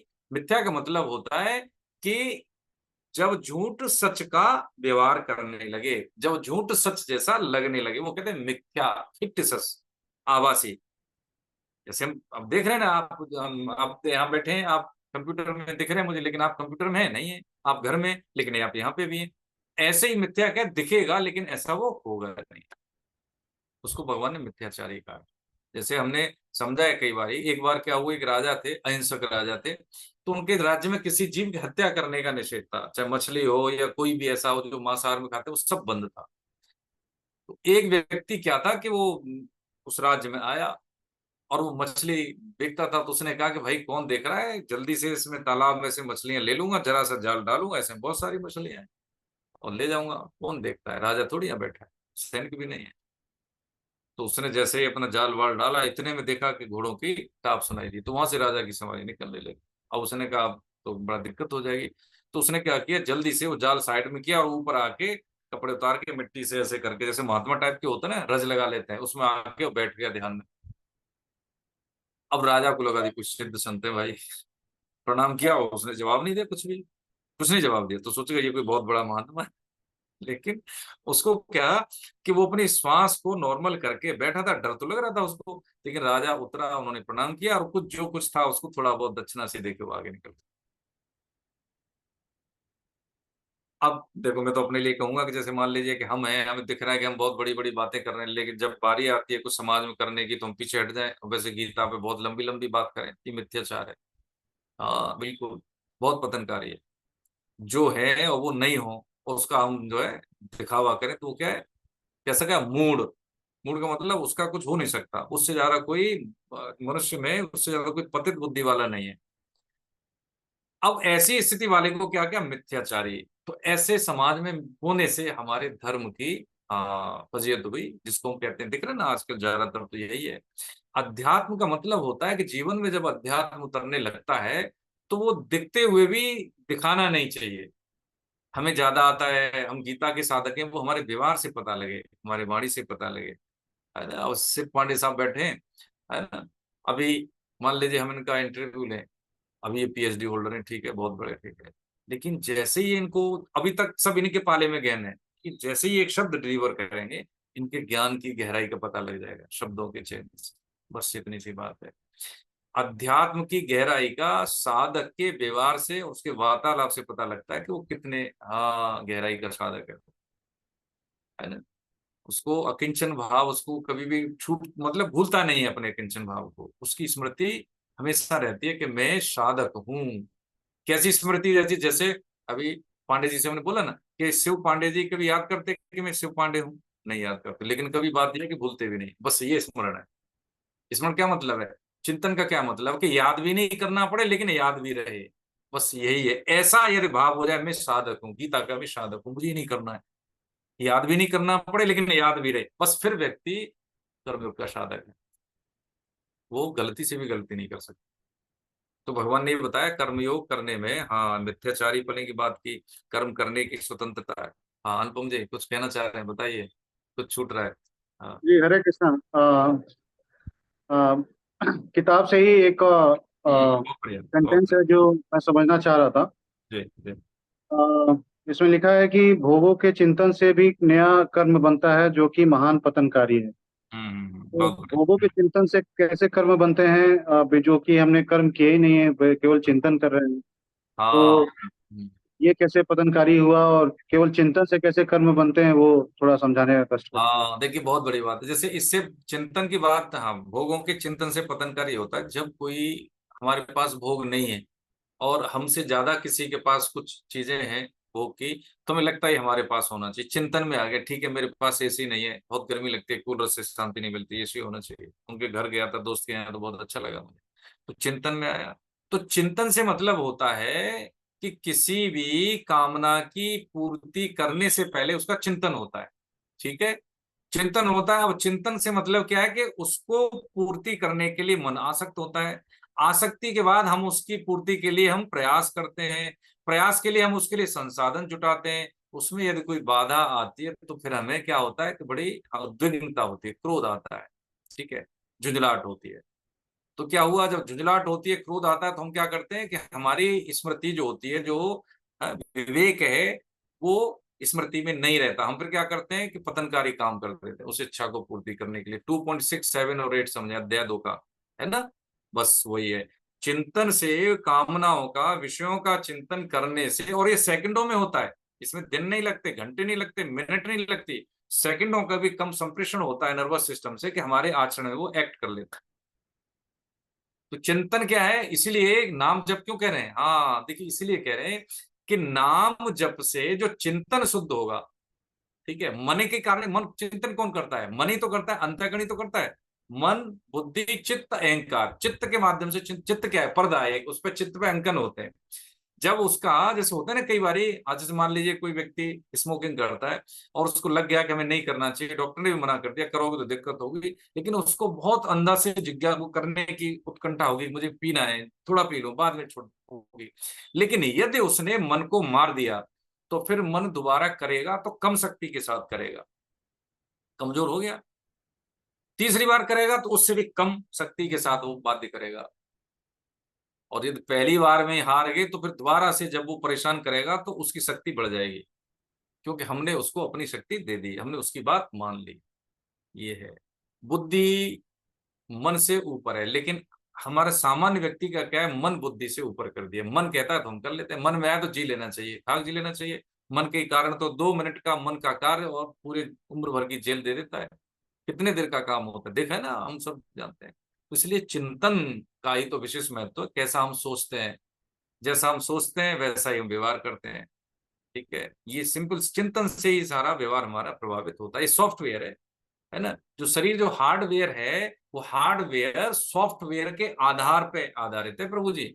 सॉफ्टवेयर ही तो है, आप इंजीनियर हैं, आपको गुण ही तो हुआ, गुण के कारण आप इंजीनियर हो गए, है ना। बाकी सुंदरता में तो हमसे आपसे बहुत सुंदर होंगे, लेकिन क्योंकि आपके अंदर एक ऐसा सॉफ्टवेयर है, इस तरह का गुण है जिसके आधार पे आपकी विशिष्टता है, उसी के आधार पे तो है ना। हाँ, कुछ और कहना चाह रहे हैं, हाँ बताइए।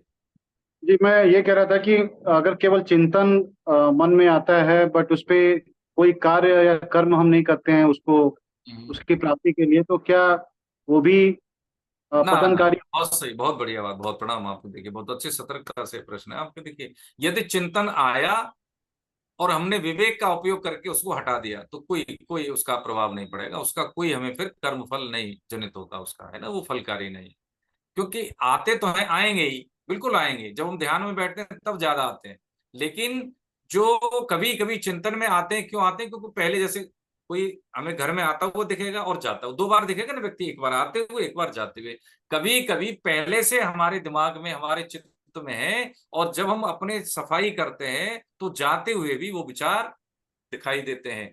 तो इसका मतलब ये नहीं कि एकाग्रता में बैठे हैं तब ज्यादा हमें भूख के विचार आते हैं, उल्टी सीधी विचार आते हैं। तो इसका मतलब है कि जब डिलीट करते हैं तब भी हमें दिखाई देता है ना मैसेज मोबाइल पे, ऐसे हो रहा है, उसमें घबराने की बात नहीं है। एक निकृष्ट विचार आया और वो गया, तो आने में और जाने के बीच में जो गैप है वो बढ़ना शुरू हो जाएगा धीरे धीरे। जब ये बढ़ना शुरू हो जाएगा बस समझ ले हमें सफलता मिल रही है। ये तो गंदगी निकल रही है प्रभु जी, कोई दिक्कत नहीं है। एक तो ये भी है। दूसरा आपने जो पूछा वो कहा कि देखो जी, जब चित्त में कोई चिंतन में आया लेकिन हमने एक्ट नहीं किया उसके हिसाब से, विवेक से हमने उसको दूर कर दिया, तो उसका कोई फल नहीं होता, फलजनक नहीं। ठीक है सर। जी, हरे कृष्णा। हरे और मुझे लगता है एक दोहा भी पढ़ना चाहिए जो काफी अच्छा है, पढ़े। जहाँ कबीर जी ने कहा है कि सच्चा त्याग कबीर का जो मन से दिया उतार। हम्म और उसके बाद उन्होंने लिखा है कि हिंदू व्रत एकादशी राखे दूध सिंघाड़ा सेती, हम्म अन्न को त्यागे मन वही अटके, हम्म पारण करे सगोती। तो काफी अच्छा है, जो कि इस श्लोक से काफी मिलता जुलता है, मिलता है, हाँ, और इसकी सही वर्णन, हाँ, है। सही तरह से एक्सप्लेन करता है। धन्यवाद। हिंदू व्रत एकादशी राखे, ये आपके पेज संख्या, मेरी किताब पुराने वर्जन वाली है तो इसमें 59 पे मेरे में, हो सकता है आपका कोई दूसरा पेज हो। श्लोक संख्या जो 3.6 है उसी की व्याख्या में है। हिंदू व्रत, वो सामान्य भाषा लिखते थे कबीरदास जी। हिंदू व्रत में व्रत एकादशी रखता है, दूध सिंगाड़ा से, यानी खाता है दूध और सिंगाड़ा खूब दबा के खींचता है, और अन्न को त्यागे मन वहीं अटके पारण करे सगेती। अन्न तो त्याग दिया, लेकिन मन का क्या, मन का तो शुद्धता हुई नहीं। अब देखिए ये चीज, देखिए अब क्या है, जब हम ये पढ़ेंगे तो समझ में आएंगी। आप प्रयास करते हैं, देखिए इसलिए वंदन है आपको, आप बहुत अच्छी बात कर रहे हैं, कुछ छूट नहीं रहा, यही तो है। नहीं तो ऐसे पढ़ के चले जाए कोई मतलब नहीं है। कि एकादशी व्रत में जैसे 1 रुपए में 16 आना होते हैं। हाँ मैडम, अभी हम आपको अभी अभी अनम्यूट करा के आपकी बात लेते हैं। तो 1 आना है भोजन त्याग का महत्व, 16 आना तो भगवान नाम का है, मन की शुद्धि का। हाँ, इसलिए कह रहे हैं कि चाहे सामर्थ्य शरीर में, चलो भोजन त्यागने की नहीं तो कोई बात नहीं, लेकिन यदि एकादशी के दिन हम जितना भगवान नाम लें, संकीर्तन करें, भगवान चिंतन चिंतन करें भगवान का, तो वो एकादशी सही माने में वो एकादशी है, नहीं तो वो मिथ्या है। मिथ्याचारी से तो जोड़ा है ये। हाँ, हम एकादशी का व्रत रखते हैं भाई, हाँ बहुत देखो और तो क्या घर में क्या चाहिए, अच्छा भाई सिंगाड़े, अच्छा ठीक है, फिर वो फलाहार दे दो, कुछ और सेब दे दो, और ये खा लिए, दिन में 4 बार खा लिए, पकौड़े मार लिए। व्रत में जो खाते हैं कौन से, वो जो सिंगाड़े के पकौड़े होते हैं। तो भैया ऐसे तो इतना तो जो हम खाते हैं जिस दिन, उतना भी पौष्टिक नहीं मिलता, दबा के खा जाते हैं, तो काहे का व्रत है बताओ।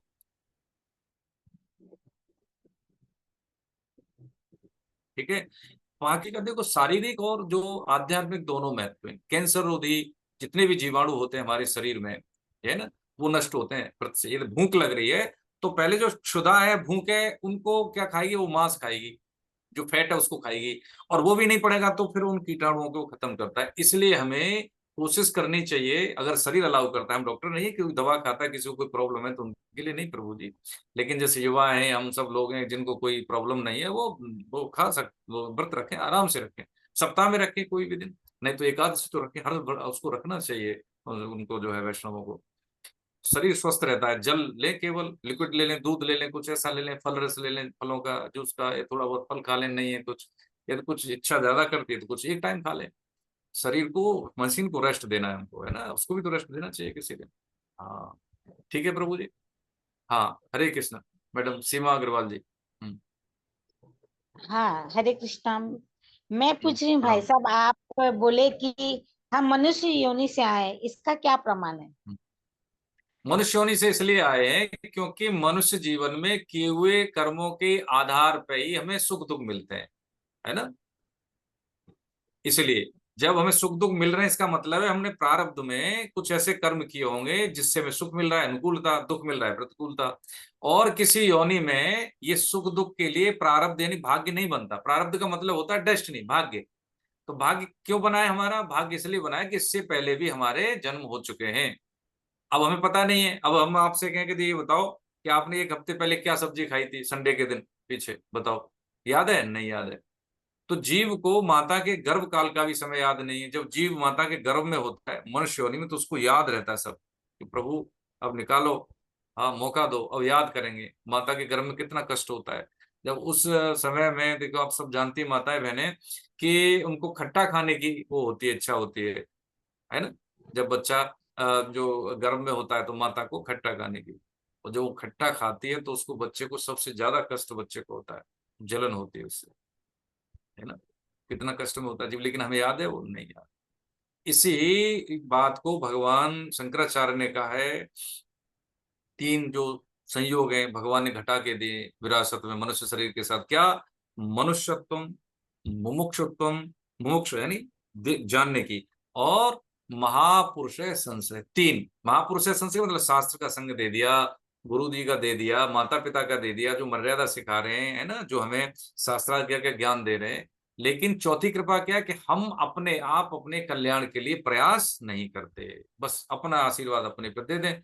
75% तो भगवान ने काम करके दे दिया है कि भैया कब तक, हम द्वापुर में भी रहे होंगे, हम त्रेता में भी रहे होंगे,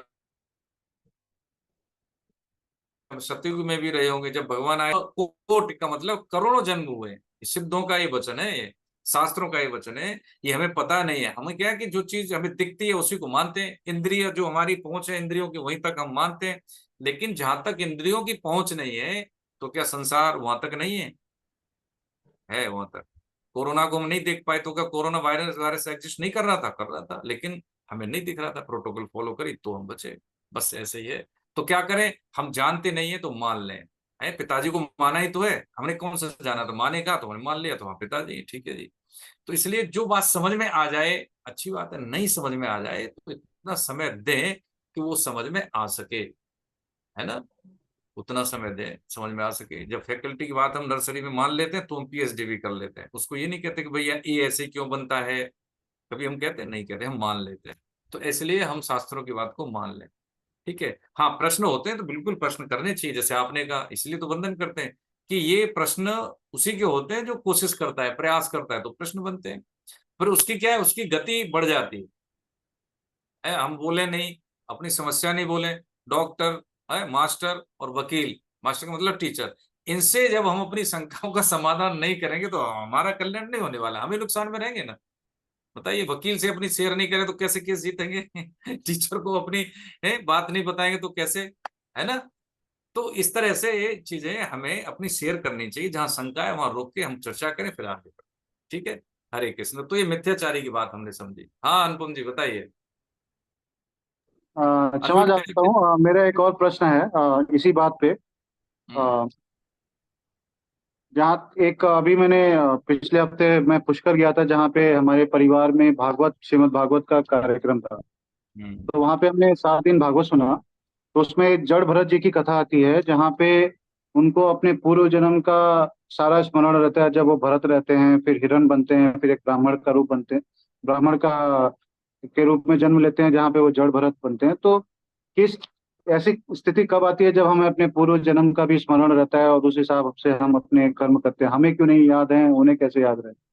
हाँ बहुत बढ़िया। देखिए दो चीजें हैं, बताएं प्रभु जी।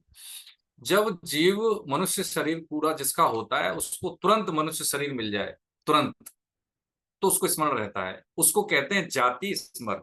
उसके लिए एक शब्द क्या है? जाति स्मर। स्मर का मतलब है उसको अपने पूर्व जन्म का याद है। लेकिन भरत जी के साथ ऐसा नहीं था। वो आध्यात्मिक शक्ति के आधार पर उनको स्मरण था।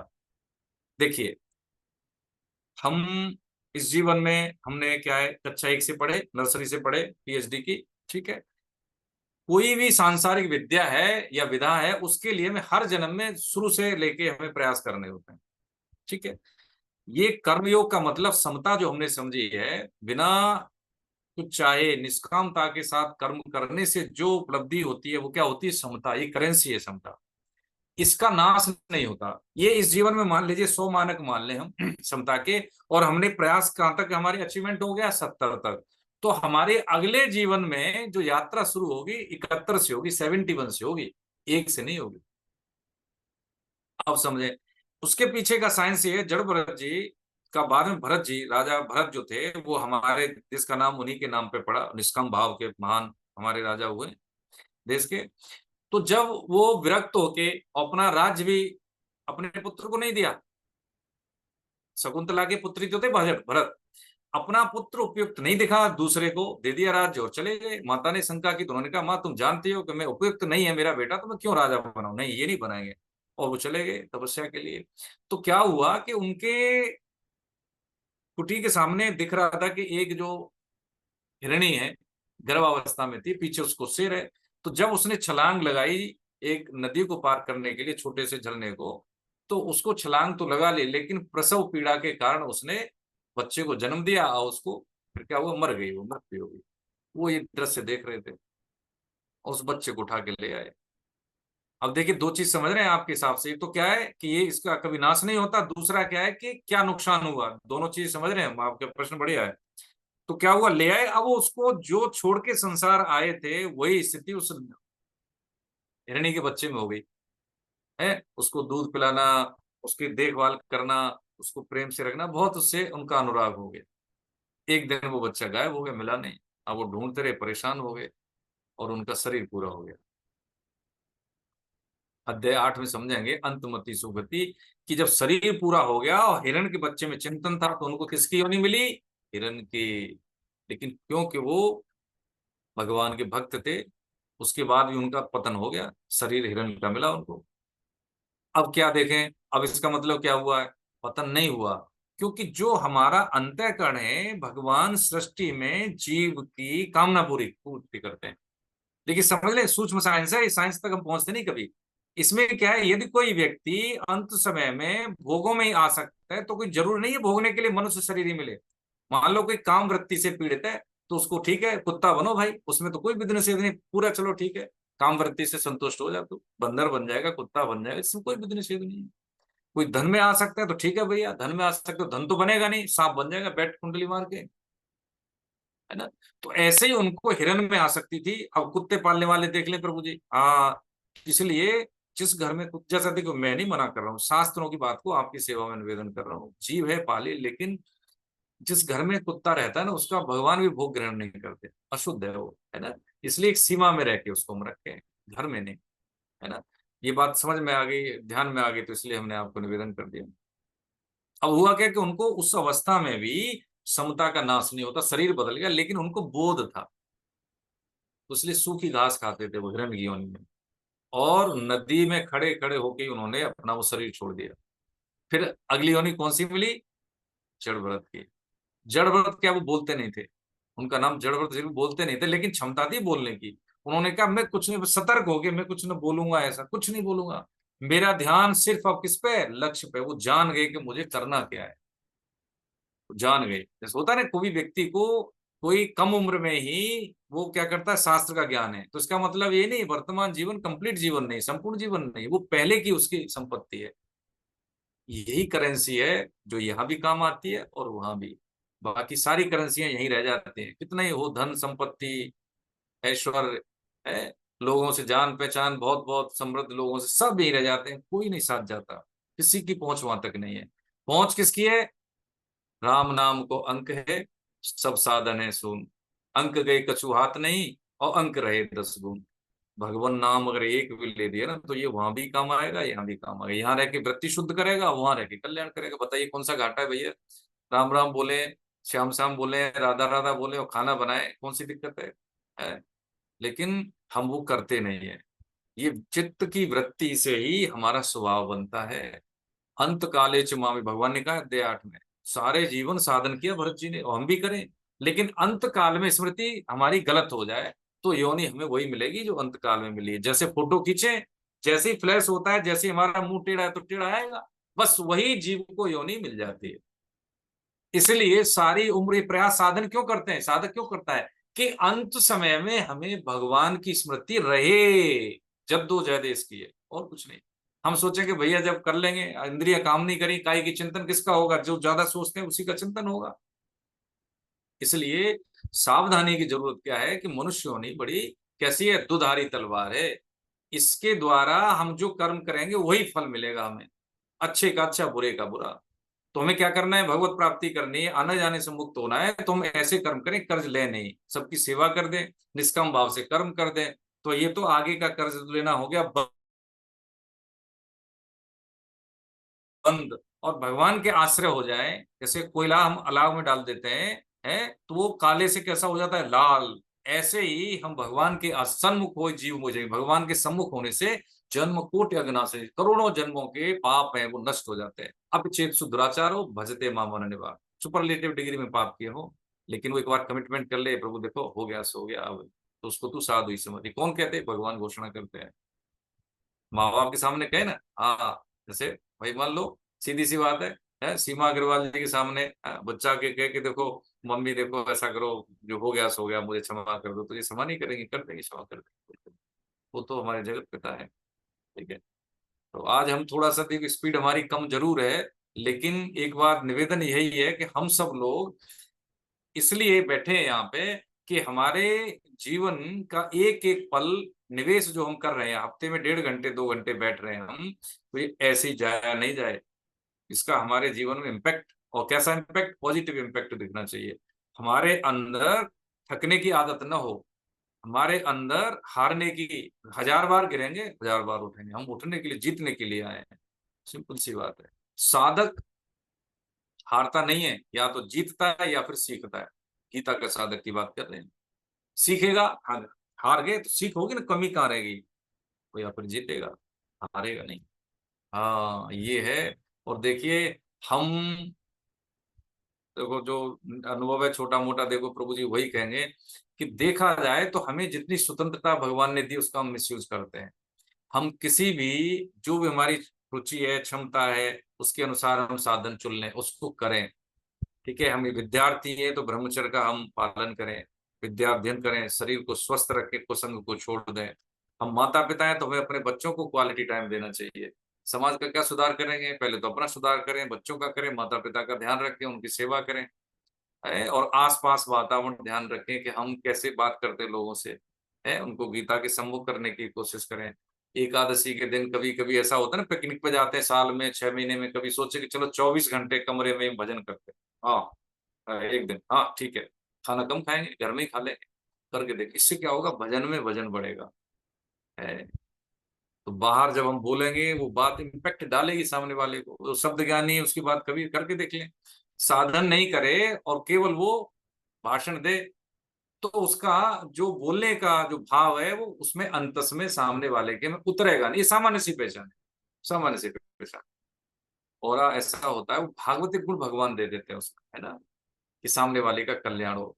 पूरा विधान काम करता है, जैसे सरकारी आदमी के साथ सरकार काम करती है, ऐसे ही भक्त के साथ भगवान का विधान काम करता है। वो हाँ, सूक्ष्म तरंगों के रूप में उसको सारी सुविधाएं भगवान देते हैं भक्तों को।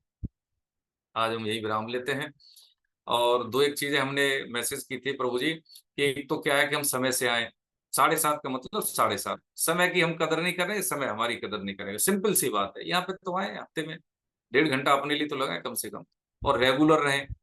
हाँ देखो, हमारे पास भी काम है भाई, गृहस्थी तो हम भी नौकरी करते हैं, घर गृहस्थी हमारी भी है, लेकिन हम भी तो टाइम से आ जाते हैं। हम कुछ ज्यादा विद्वान तो है नहीं कि हम बहुत ज्यादा बहुत बड़े, हमारे पास धन संपत्ति बहुत है, हमारे भी कुछ है, लेकिन हम तो आते हैं कि आपकी सेवा नहीं। आप क्यों नहीं आ पाते प्रभु जी? ठीक है भाई, वीडियो ऑफ करके आएंगे, क्योंकि मैं आज सबको टोक देता हूँ। देखिए आज प्रणाम कर लेता हूँ आप सबसे, कौन कौन भी तो वीडियो ऑफ करके बैठे हैं, मैं देखता हूँ। देखिए, हरे कृष्ण। मैडम आप सबको अनम्यूट कर दीजिए। सतीश कुमार बेरी साहब प्रणाम, वंदन आपको। माता जी वीरेंद्र कुमारी प्रणाम आपको। जूम यूजर, ये देखो, है? आपने नाम नहीं लिखा है स्मिता जी, आज है ना।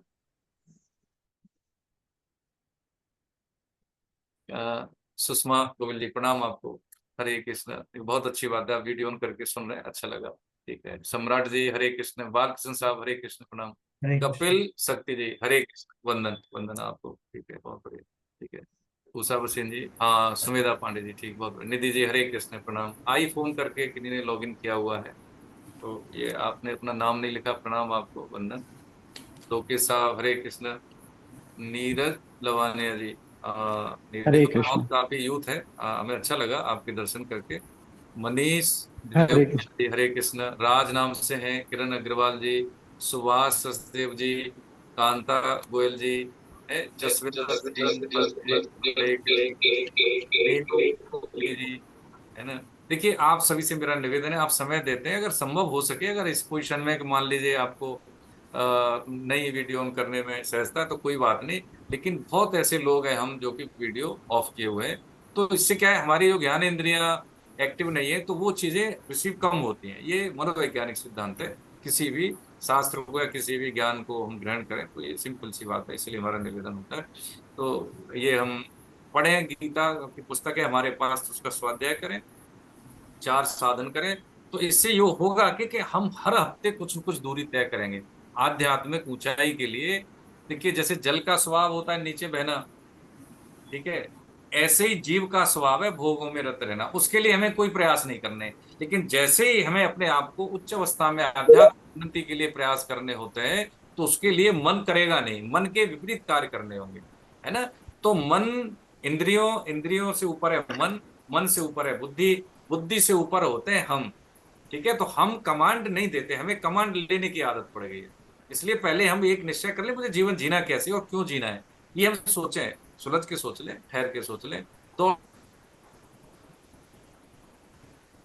तक की जिंदगी से हम सीख सकते हैं। इसमें कोई रॉकेट साइंस नहीं है। हम देख लें अब तक हमने कैसे जिंदगी जिया है, यहाँ तक पहुंच गए, तो क्या हमें है ऐसा लगता है कि कुछ छूटा हुआ सा है? ऐसा लगता है कि अभी दिल में दर्द होता है, हृदय में टीस होती है, अशांति है, परेशान है, जो कुछ मिला उससे भी संतुष्टि नहीं? तो कोई चीज ऐसी है जो छूटी हुई है, और वो यही है। हम ज्यादा तो नहीं कहेंगे, इतना जरूर कहेंगे, आप एक हफ्ते से ले, यदि गीता हमारे जीवन में सकारात्मक परिवर्तन न लाए तो कहना प्रभु जी, आंखों में आके डाल के पूरी जिम्मेदारी के साथ निवेदन करते हैं, करके देखिए, लाभ मिलेगा ही मिलेगा। ठीक है, आगे हम यही काम लेते हैं आगे। हरे कृष्ण। किसी की और शंका, प्रश्नों किसी का? आज बहुत अच्छा लगा अनुपम जी, बहुत बढ़िया। और आप सब है ना, आप सभी के पास क्षमताएं, लेकिन आप बोलते नहीं है। ठीक है, तो किताब में हम लाइन से लाइन पढ़ें तो वो भी अच्छा नहीं लगेगा, है ना। आप पढ़ेंगे तो आप, जैसे कोई शब्द की परिभाषा है या किसी भाव की गहराई है, तो वो समझ में नहीं आएगी। ये कोई प्रवचन टाइप की क्लास नहीं है, ये 2 वे ट्रैक है, 1 वे नहीं है। हमें कोई ज्यादा कुछ नहीं आता, लेकिन हाँ, आप जैसे जो विद्वत जन है, आदरणीय खेमका साहब हैं, देखिए इनके संग के, ऐसे संग के प्रताप से हम कुछ कर पाते हैं। हम जिस समाज में हैं, जिस देश में हैं, जिस परिवार में, इसकी जिम्मेदारी हमारी बनती है। कोई ऐसा हमारे घर परिवार में बच्चा नहीं पैदा हो, है कि जो हमारे परिवार की मर्यादा को न समझे, उसके प्रतिकूल कार्य करे। कोई हमारा देश का ऐसा नागरिक न हो जो वैष्णव होते हुए भी अपनी वैष्णव की जो परंपराओं से अवगत न हो, उसको ये नहीं पता है गीता हमारी कहाँ से शुरू हुई है। मैंने एक वीडियो शेयर किया, देखिए। लेकिन हर मुस्लिम, देखिए, कई बार निवेदन किया है, हर मुस्लिम के यहाँ मुस्लिम पैदा होता है, हर क्रिश्चियन के यहाँ क्रिश्चियन पैदा होता है, लेकिन हिंदू के यहाँ हिंदू पैदा नहीं होता, जाति के हिसाब से पैदा होते हैं। ये बहुत बड़ी मूलभूत है। और देखिए, हमने पढ़ा है, आपने भी पढ़ा होगा, जब हम मेंस की तैयारी करते थे सिविल के लिए, तो उसमें दर्शन, कुछ चीज हमने ऐसी शौक पड़ी, रुचि परक पड़ी, तो हकीकत में कुछ है नहीं है, ये मैन मेड है। जाति, जाति तो मनुष्य जाति है। वर्ण बड़ी वैज्ञानिक व्यवस्था है। अध्याय 4 में देखो, गीता में हम समझेंगे, इसमें कोई छोटा बड़ा नहीं है, इसमें कोई ऊंच नीच नहीं प्रभु जी, सब बराबर है। यदि अगर मान लीजिए गॉड मेड होती तो ठप्पा नहीं लगा होता, ऐसा तो कुछ है नहीं, ऐसा कुछ भी नहीं। केवल आवासीय दुनिया ने, कुछ लोगों ने अपने वर्चस्व को कायम करने के लिए ये चीजें बनाई।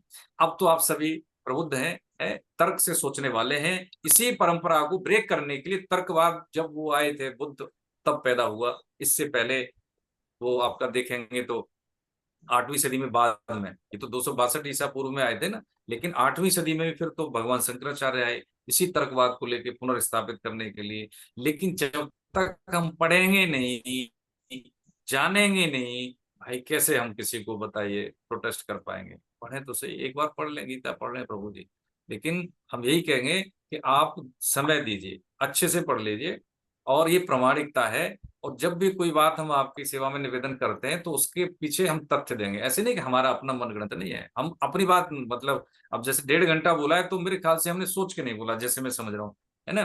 क्योंकि ये प्रेषण है, हमारा नहीं है। जैसे माइक का होता है, अपनी आवाज नहीं होती, जो बोलेगा उसी की आवाज है। ऐसे ही हम तो भोंपू हैं, जो शास्त्राज्ञा है, जो सिद्ध संतों के, जो सत्संग के माध्यम से जो हमने समझा है, जिया है ना, वही आपकी सेवा में निवेदन कर रहे हैं प्रभु जी, है ना। तो आप एक बार पढ़ लीजिए, इसको क्या दिक्कत है। यदि हमें कानून का ज्ञान नहीं है तो कैसे प्रोटेस्ट कर पाएंगे। वकील ले जाना होता है ना हमको, और वकील कई बार हमें हरा भी देता है गलत तरीके से, लेकिन जो जानता है तो वकील उसके साथ वो इस तरह का व्यवहार नहीं कर सकता।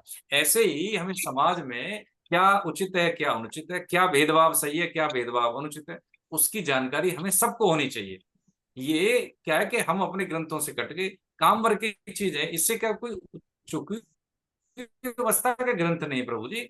इससे बच्चे की परवरिश आसान हो जाएगी, बच्चे को अच्छे बुरे का ज्ञान होगा, उसको पता लगेगा कि पिताजी मेरे जीवन में क्यों महत्वपूर्ण है, माता पिता का रोल क्यों महत्वपूर्ण है, दादा दादी का क्यों महत्वपूर्ण है। मेरी जो किशोरावस्था है, ये अवस्था से मेरा भविष्य प्रभावित है। बचपन से किशोरावस्था प्रभावित है, किशोरावस्था से युवावस्था प्रभावित है, युवावस्था से प्रौढ़ावस्था प्रभावित है, और प्रौढ़ावस्था से वृद्धावस्था, और वृद्धावस्था से देहांतरावस्था प्रभावित है।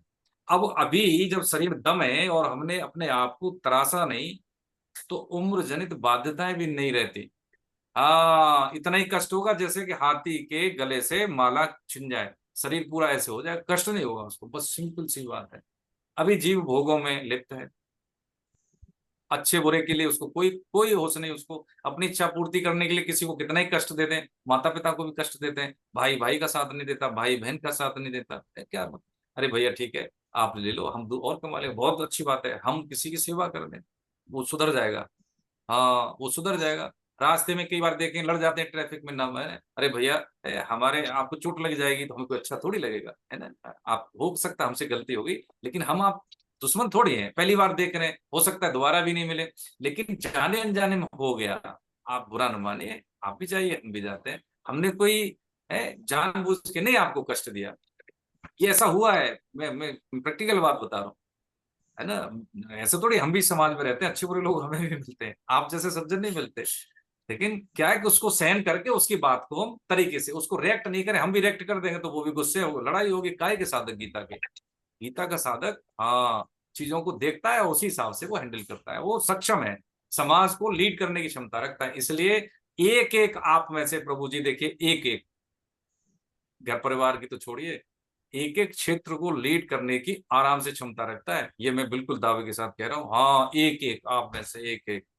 लेकिन क्या है कि हम हनुमान जी की तरह हैं, हनुमान जी के लिए तो जामवंत थे, तो शायद हो सकता है भाई मुझे जामवंत मान लो, मैं तो यही कहूंगा, चरणों में निवेदन कर रहा हूँ, तो बिल्कुल हर एक आप में से, चाहे आप 60 साल के हो, 70 साल के, कोई फर्क नहीं पड़ता, खाना खा रहे हैं, सांस ले रहे हैं ना, क्षमता है ना अभी चलने की फिरने की, तो क्यों नहीं। अब तो तकनीकी का जमाना है, हम बैठे बैठे घर से सेवा कर सकते हैं सत्संग के रूप में, क्या दिक्कत है। तो आप आइए, एक बार गीता पढ़िए अच्छे से, ठीक है, और अपने जीवन को दिशा और दशा दोनों ही प्रभावित होंगे इससे। हमारे जो सांसारिक कार्य हैं वो तो बाई प्रोडक्ट है, अपने आप ठीक होंगे, क्योंकि हमें थकने नहीं देगा। देखिए, एक स्थिति में बता रहा हूँ, हो सकता है कि जो हम संबंधित हैं समाज में, तो देखिए वो शेर है किसी शायर का, मुझे नाम तो याद नहीं आ रहा अभी, कि एक दूसरे पे इल्जाम देते हैं, हम घर परिवार में भी देते हैं कि कोई ऐसा बुरा है तो हमने ऐसा किया, गलती उसने की। देखो ये सब छोटी सी बातें हैं, हम अपना काम ठीक करें। उसने कहा है कि गलतियों से जुदा तू भी नहीं मैं भी नहीं, गलतियों से जुदा तू भी नहीं मैं भी नहीं, और दोनों इंसान हैं, खुदा मैं भी नहीं और तू भी नहीं। तू मुझे और मैं तुझे इल्जाम देते रहे, मगर अपने अंदर झांकता तू भी नहीं और देख मैं भी नहीं। गलत फहमियों ने कर दी दिलों में दूरियां, वरना इंसान बुरा तू भी नहीं और देख मैं भी नहीं, है ना। तो ऐसी स्थितियों से बचने के लिए क्या है कि हम तीसरी अवस्था को समझें। तीसरी अवस्था क्या है कि मेरा किसी स्थिति परिस्थिति में कर्तव्य कर्म क्या है। कोई क्या कर रहा है मुझे कोई लेके लेना देना नहीं भाई। उसके कार्य से प्रभावित होकर या उसके व्यवहार से प्रभावित होकर मैं अपना जीवन क्यों खतरे में डालूं? नहीं डालेंगे ना, नहीं डालेंगे।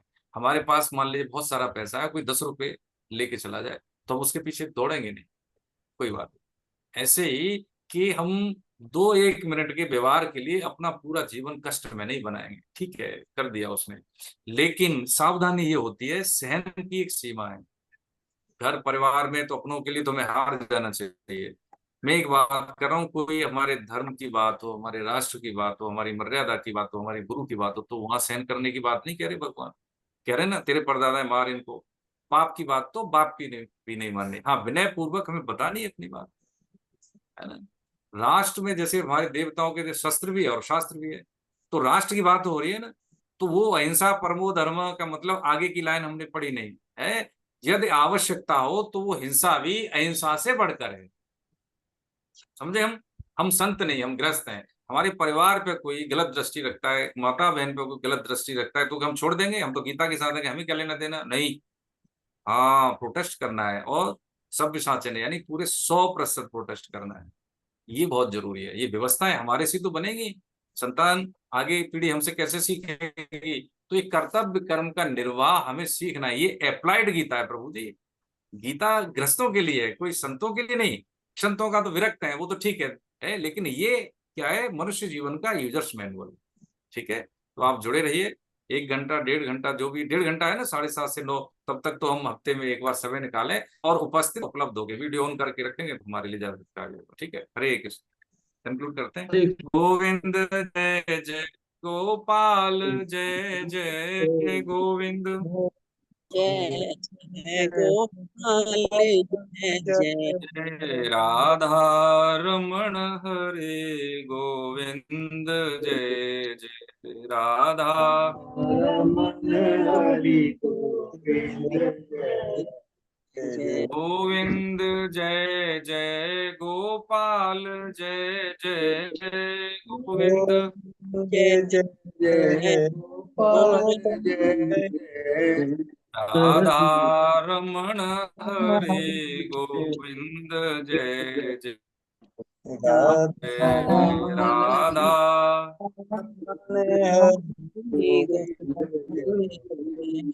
जय श्री राधा रमण हरे गोविंद, जय जय रमण हरि गोविंद जय नाम संकीर्तनम यस्य नाम सर्व पाप प्रणाशनम सर्व पाप प्रणामो दुख समनस्तम प्राणो दुख नमामि हरिम परम। नमामि हरि परम। बोलो बांके बिहारी लाल की, बोलो राधा गोविंद देव सरकार की, की अपने जय अपने भगवान की जय। जय सब संतों की जय, जय हो संतों की जय, जय हो अनंत कूट वैष्णव वृंद की, जय पुण्य आत्माओं की जय। आज के आनंद की जय। बोलो जय जय श्री राधे। हे नाथ, हे नाथ, हे मेरे नाथ, हे मेरे नाथ, मैं आपको कभी भूलूं नहीं, मैं आपको आपको कभी भूलूं नहीं, मैं केवल आपका हूँ, मैं मैं केवल केवल आपका हूँ, आप ही केवल मेरे हैं। आप ही आप ही केवल मेरे हैं। नारायण नारायण। हरे कृष्ण हरे हरे हरे कृष्ण। आप सबको बहुत बहुत वंदन प्रणाम। हरे जो हमने मैसेज शेयर किया था वो जरूर उसका अनुपालन करें, मेरा यही निवेदन है। साधन हम करें, ठीक है। स्वाध्याय करना, श्लोक का जो उद्देश्य लिखना, माला करना, ठीक है। लोगों को जोड़ना, समय का अनुपालन करना, शरीर स्वस्थ रखने के लिए कुछ व्यायाम वगैरह सब आप करते ही होंगे। ये आप अपने जीवन को हम संवारें, है ना, ऐसा सब करें जरूर। हरे कृष्ण। वंदना। हरे हरे